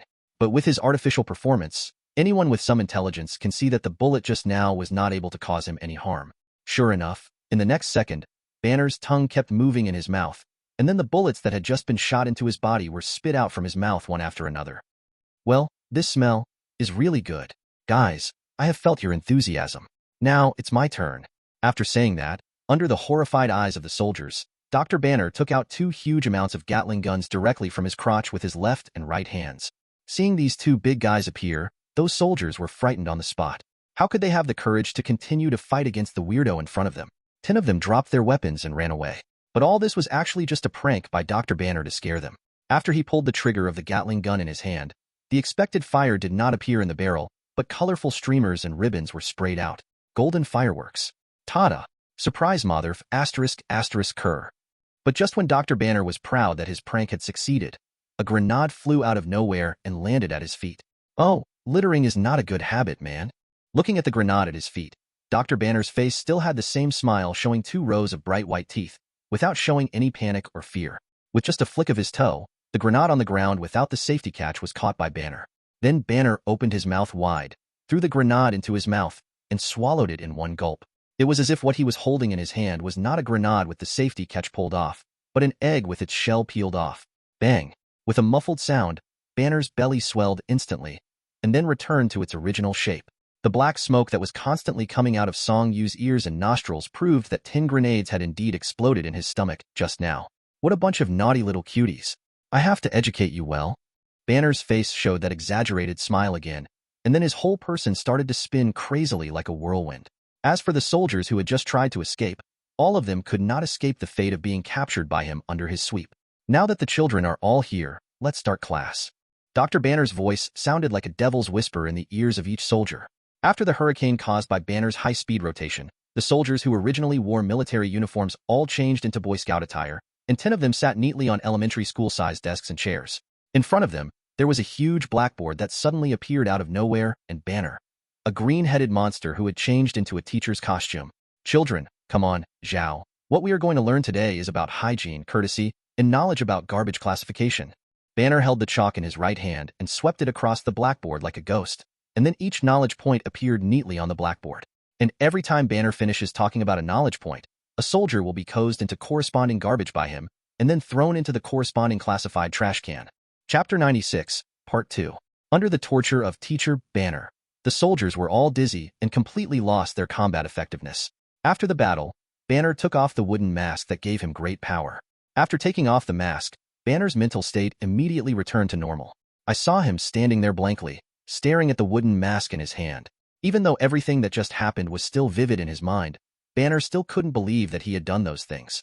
This mask is so scary. It must have controlled my mind. No. After Loki leaves, you must find a place to hide this thing. No one else can get this thing, and no matter what happens in the future, I will never use it again. Asking for flowers, asking for collection, asking for monthly tickets. If you like it, please leave a comment and share it. Chapter 97, Part 1. Loki, since Rose's men have found their way here, I can no longer stay here. Banner said this as he returned to the room wearing a mask.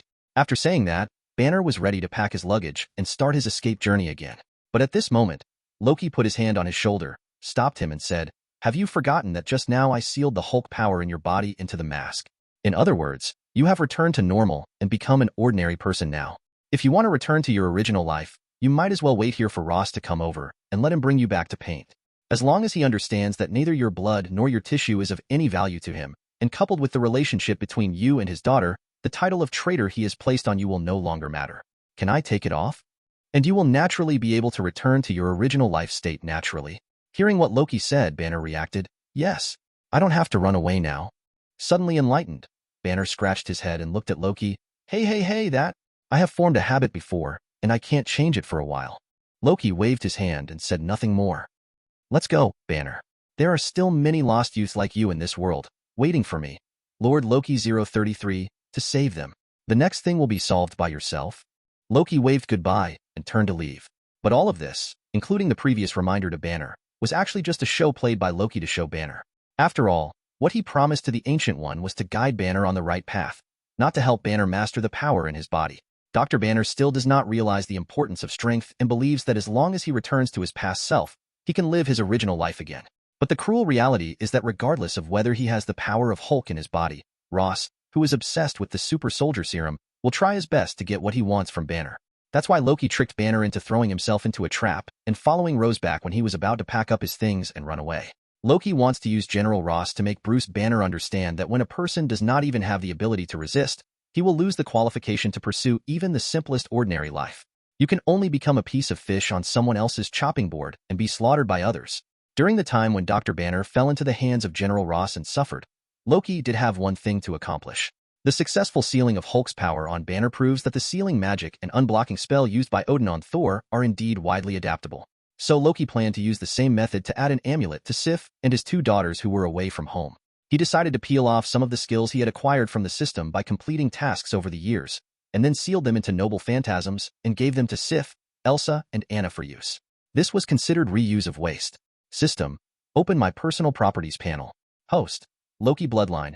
Giants of Jotunheim, Strength, Level Godfather, Later Period, Early Stage, Middle Stage, Late Stage, Peak Stage, Magic, Asgard Magic, Ability Magic, Freeze, White Magic, Black Magic, System Skills, Kyoka Suigetsu, Devil Fruit, Freezing Power Kai, Ninja Genjutsu Kai, Moko Batimo, Kyoka Suigetsu, Complete Hypnotic Ability, King's Treasure, Self-Created Skills, Flying Thor Series, Rasengan Series, Sage Mode, Unfinished. The first skill that Loki decided to seal was King's Treasure. This ability looks very cool and powerful on the Golden Gilgamesh. But that's because in addition to King's Treasure, Gilgamesh also has a skill called Collector.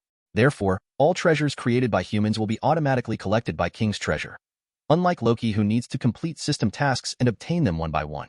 Coupled with the fact that he has now reached the late stage of level Godfather, King's Treasure, most of the time just acts as a storage space for Loki and has no effect on his original combat bonus.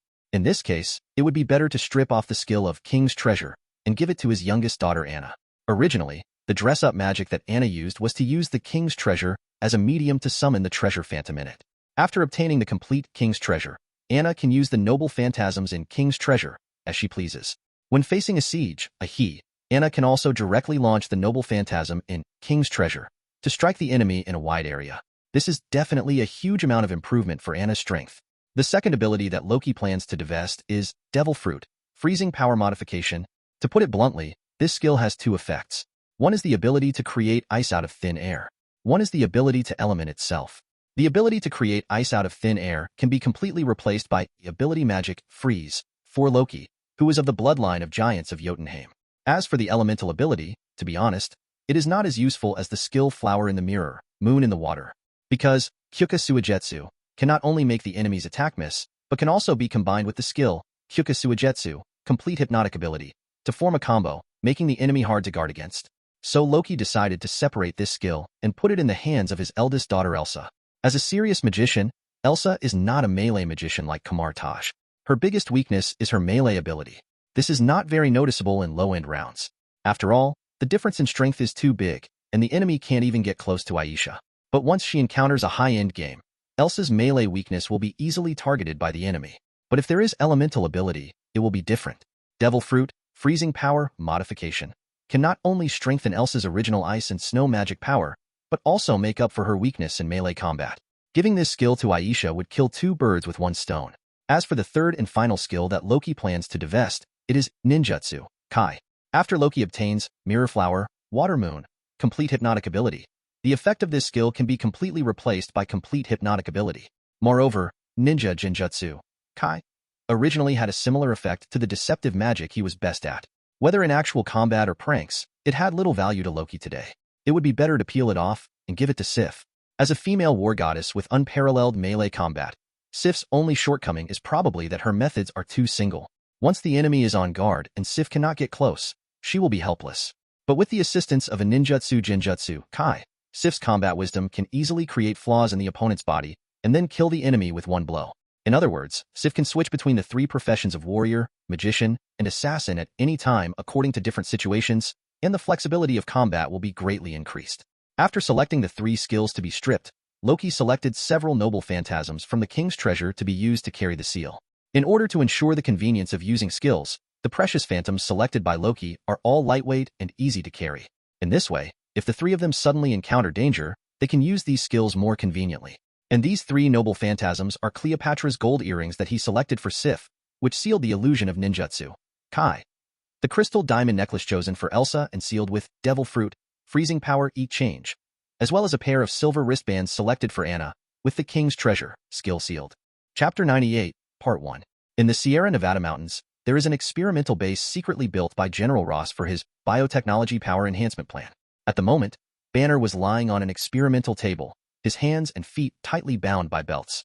Compared with when he parted with Loki a few days ago, Dr. Banner now looks just like the famous Void Boy. Not only did he look tired, his cheeks were sunken, but even his lips could not see a trace of blood. At this moment, a researcher wearing a white lab coat came to General Ross with a report and reported to him, "General, this is already the 23rd inspection, and we still haven't found any abnormalities in his cell tissue.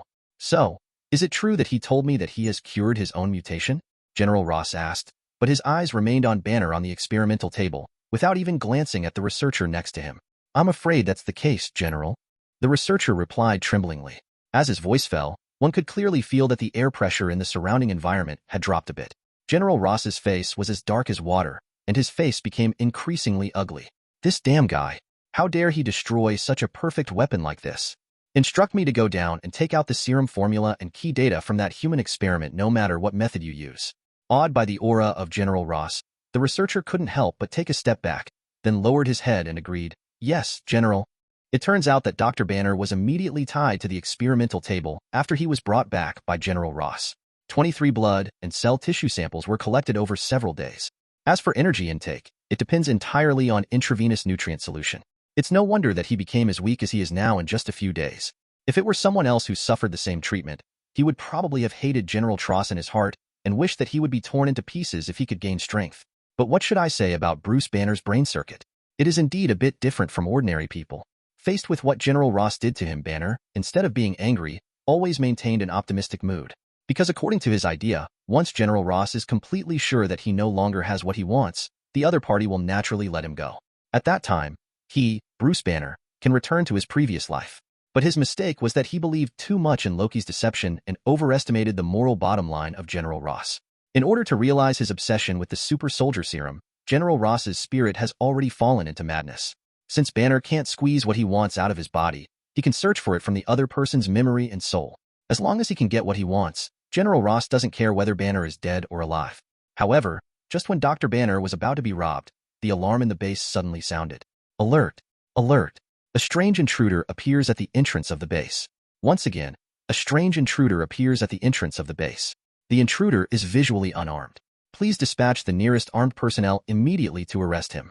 When he heard the alarm broadcast, General Ross quickly picked up the walkie-talkie in his hand and ordered to the soldiers on duty in the control room, Immediately cut the surveillance screen of the intruder to my screen.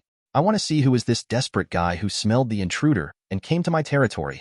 General Ross spoke in a very fierce tone, with murderous intent in his eyes. Obviously, this intruder appeared in the wrong place at the wrong time, and today he may have to become General Ross's punching bag to vent his depressed mood. However, when the surveillance screen cut to his screen and General Ross saw the appearance of the intruder, he was stunned on the spot. Immediately afterwards, he answered the intercom with a panicked look on his face and ordered to all the personnel in the base, "Listen, Lou, no one is allowed to hurt a hair of the intruder. You must bring her to me intact." The soldiers who received the order responded on the intercom, "Yes, General." The reason why General Ross's attitude changed so drastically was entirely because the intruder in the surveillance video was none other than his biological daughter, Ten Byleth. Without learning any fighting skills or carrying any weapons, Betty was definitely easily controlled in the face of strictly trained military soldiers. Under the escort of 4 armed soldiers on the left and right, Betty was brought to her father, General Ross. "Zero, please give me flowers. How did you find this place? Do you know how dangerous your behavior is? If I hadn't discovered that the intruder was you, you would probably be a corpse by now." General Ross spoke in a very stern tone, but his eyes contained deep love for his daughter Betty.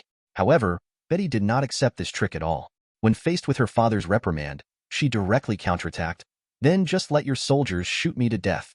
Then I can go to heaven to reunite with my mother. And after a while, Banner will also be sent there by you, right?"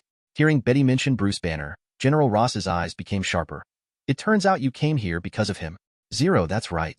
After I knew that Banner was caught by you, I found a friend in the Rising Tide organization, hacked into your private phone, and then locked the location of this base.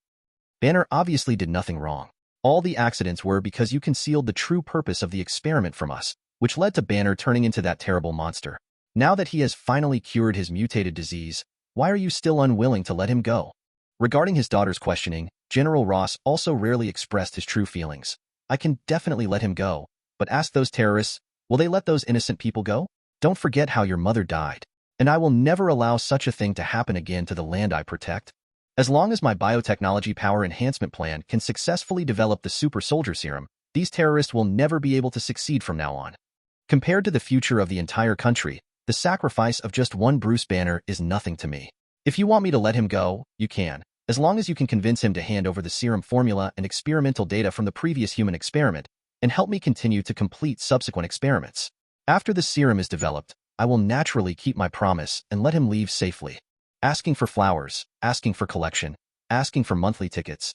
If you like it, please comment and share it as a meme." Chapter 99, Part 1. Woo woo woo, runaway Betty. Get out of here. In the experimental base in the Sierra Nevada mountains, piercing sirens are heard all the time. Banner held Betty's hand, and the two of them ran towards the exit of the base. Behind them were smoke-filled fires and gunshots, as well as huge amounts of shock and terrifying screams. Finally, with the unremitting efforts of the two, they finally saw the exit of the base. As much as inside the base, at the moment it was chaos outside. Because just now, Banner, Betty, and Dr. Samuel Stern, the professor of cell biology that General Ross found from Durban College, together created a terrifying monster. It was a monster in the true sense that was bigger than Hulk, more terrifying in appearance, and more destructive than Hulk. Abomination, this was the code name General Ross chose for it as soon as it appeared. For such a monster that releases monstrous hatred into the world all the time, there is no name more suitable for it than Abomination. Banner and Betty boarded the armed helicopter where General Ross was located. As for the other soldiers who had evacuated from the base in 027, some got on the transport vehicle to escort important supplies and materials to evacuate quickly. The other group got on armored vehicles and surrounded the exit of the base. As soon as the completely out-of-control Abomination appeared in sight, they immediately launched a siege. The location General Ross chose to build this base is very remote, and choosing to capture Abomination here is undoubtedly the best choice. Once Abomination breaks through the blockade and breaks into nearby towns or even cities, General Ross will be in big trouble. His biotechnology power enhancement plan had already been banned by superiors. The reason why this project can continue to be carried out today is entirely due to the connections Ross has accumulated over the years in the military. It was able to move forward in secret while the top brass turned a blind eye. But if hatred causes big trouble that is difficult to end, then those high-level officials will never give Ross any face in order to keep their reputation. General Ross will lose all the resources and relationships he has accumulated in the military over the years, and the biotech power enhancement program will also be completely banned. Therefore, although General Ross on the helicopter still maintained his calm appearance, in fact, he was already panicking in his heart. He kept praying in his heart, hoping that the soldiers below could quickly subdue the hatred. However, things did not develop in the direction General Ross expected. Faced with the military's huge amounts of lethality of machine guns and artillery, Abomination showed utter contempt. The feeling of these weapons hitting him was no different to Abomination than being bitten by a mosquito. The only effect may be that at the moment the ammunition explodes, Abomination's vision will be affected. But in front of his powerful brute force, just a clap of his hands dispersed all the smoke and dust flying in front of his eyes. As for the armored vehicles used by the soldiers to protect themselves, they were as fragile as paper. Hatred just grabbed it and tore off the armor on the car. What followed was a one-sided, crazy massacre.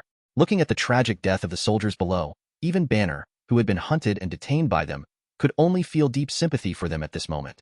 At the same time, Banner also felt strong regret for helping others do evil for his own benefit and creating this hateful monster. Soldier, take us out of here. What happens next is beyond what we can handle. I will contact professionals to handle it. Seeing that all the troops deployed below were killed, in order to ensure his own safety, General Ross issued the order to evacuate without hesitation. As for the professionals General Ross spoke of, they are naturally the Strategic Homeland Attack Defense and Logistics Support Agency, which is responsible for handling such extraordinary events. In fact, because General Ross's Biotechnology Power Enhancement Plan involves the research of super soldier serum, it has been closely watched by SHIELD since the beginning of the 10th century. Although I don't know whether the person responsible for tracking this matter is the real SHIELD personnel or the Hydra lurking in S.H.I.E.L.D., here is SBTV's coverage from the scene. 5 days have passed since the monster codenamed Abomination appeared, but neither the police nor the military are able to do anything about this monster. Abomination is simply a tireless monster. In the past 5 days, 10 cities and 15 towns have been paralyzed due to its destruction. Because, hate, the number of dead and injured soldiers and innocent people is even more numerous. Are all these disasters a punishment from God or a loss of morality? Our station will continue to bring you follow-up reports of the incident. We also hope that the relevant government departments can eliminate the impact of hate as soon as possible. 5 full days have passed since the birth of Abomination, and Banner and Betty returned to the house where they once lived together.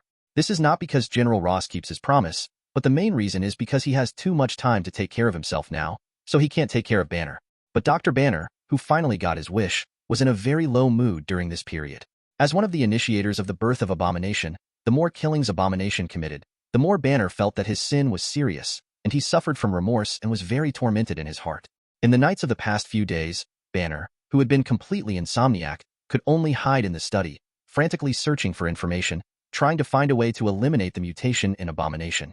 But when this problem happened to him before, Banner spent several years without any clue. How could he find a solution in just a few days of research now? He did this just to make himself feel better and to comfort himself. In fact, it's not like Banner has never thought about wearing the magical mask given to him by Loki and using the rich power of the mask to defeat hatred. But when he was controlled by Ross, the mask was taken away by the soldiers who were guarding him. At the moment, this mask should be buried deep in the ruins of the base destroyed by hatred, just like other experimental equipment in the base. It was only then that Banner truly began to understand the meaning of what Loki had said to him. While Banner kept repenting and praying in his heart, there was a knock on the door. Dr. Banner got up, walked to the door, opened the door, and saw a slightly bald middle-aged man with a kind smile on his face. And behind the other party, there is a younger, tall, and muscular blonde man. Hello, my name is Phil Coulson, and this is my colleague Thor Odinson behind me. We are both agents from the Homeland Strategic Attack Defense and Logistics Support Agency. Are you Dr. Bruce Banner? The bald middle-aged man asked politely. Yes, I am Bruce Banner. What do you want to see me for? Banner looked at the two people in front of him strangely, because he had never heard of the Strategic Homeland Attack Defense and Logistics Support Agency, and he was wondering why the other party came to him. But soon the bald middle-aged man who called himself Phil Coulson solved Banner's doubts. It's about hate. We are currently dealing with hate. Then I learned from General Ross that this monster was created by you, Betty Ross, and Samuel Stern. So the two of us came here today mainly to find out from you and Ms. Betty whether there are any weaknesses in Abomination that can be targeted. If we can provide the most advanced experimental equipment, is there any way for you to develop a therapeutic serum in a short time? Regarding the two questions raised by Phil Coulson, Banner shook his head without thinking. Betty, she just went out and should wait a while before coming back. But as far as I know, there is nothing that can be called a weakness in Abomination. And even if you can provide research equipment, if you want to develop a serum that can cure hatred, it will be impossible in 1.2 within a few years. But, Sensing the hesitation in Dr. Banner's tone, Phil Coulson quickly asked, but what? Dr. Banner, do you have a way to end this disaster? Chapter 99, Part 2. Banner did not answer Phil Coulson's question immediately, but was silent for a while before making up his mind and said, I do have a solution to the current problem, but I need some help from you. And you must promise not to let others know that I did this. Phil Coulson, this? Although it is not yet known what method Dr. Banner has to solve hatred, judging from Phil Coulson's rich experience as an agent, Dr. Banner is not lying. Dr. Banner, there is nothing wrong with your first request. As long as the problem can be solved, we at SHIELD can provide you with anything you need. As for the second condition you put forward, I need to ask our director for instructions before I can reply to you. Asking for flowers, asking for collection, asking for monthly tickets. If you like it, please leave a comment and share it. Chapter 100, Part 1. This is the situation. Director, how should we respond to Bruce Banner? In Dr. Banner's study, Agent Phil Coulson temporarily borrowed it and reported what just happened to S.H.I.E.L.D. Director Nick Fury on the other end of the communicator. Washington, D.C., SHIELD Headquarters, Tri-Curved Wing Building. After listening to Phil Coulson's narration, Fury did not make a decision immediately, but fell into intense thinking. The trouble caused by hatred in the city is really making SHIELD, who took over this matter, very anxious. Faced with a thick-skinned and powerful abomination, SHIELD has no good way to deal with it, either in terms of attack or defense. Fury originally planned to seek help from the super genius Tony Stark, but this famous playboy is now worried about the palladium poisoning problem caused by the arc reactor on his chest, and he has no extra energy at all. 07 to hate this thing. Just when Fury was worried about this, he didn't expect that Phil Coulson actually sent him good news. Bruce Banner actually had a way to help them solve the hate problem. But Nick Fury, who was accustomed to thinking before he acted, was not dazzled by this sudden surprise. Instead, he began to carefully analyze what methods Banner had to deal with hatred. Based on SHIELD's current information, if you think about it carefully, the one most likely to succeed is Hulk, the Hulk that Banner once transformed into. But when Ross explained the situation before, he had already said that Banner's mutation had been cured. In this case, Banner should not be able to transform into Hulk to deal with Abomination. Wait a minute, there is a contradiction in the logic here. Bruce Banner clearly told Phil Coulson that it would take at least several years to produce the therapeutic serum. But if the therapeutic serum has not been successfully developed, how did Banner's condition return to normal? Unless someone else helps Banner solve the mutation in his body. If it's true as I guessed, Banner asked us to keep it a secret. Is it because he doesn't want the identity of this mysterious person to be revealed? Fury felt that he had grasped the key to this matter.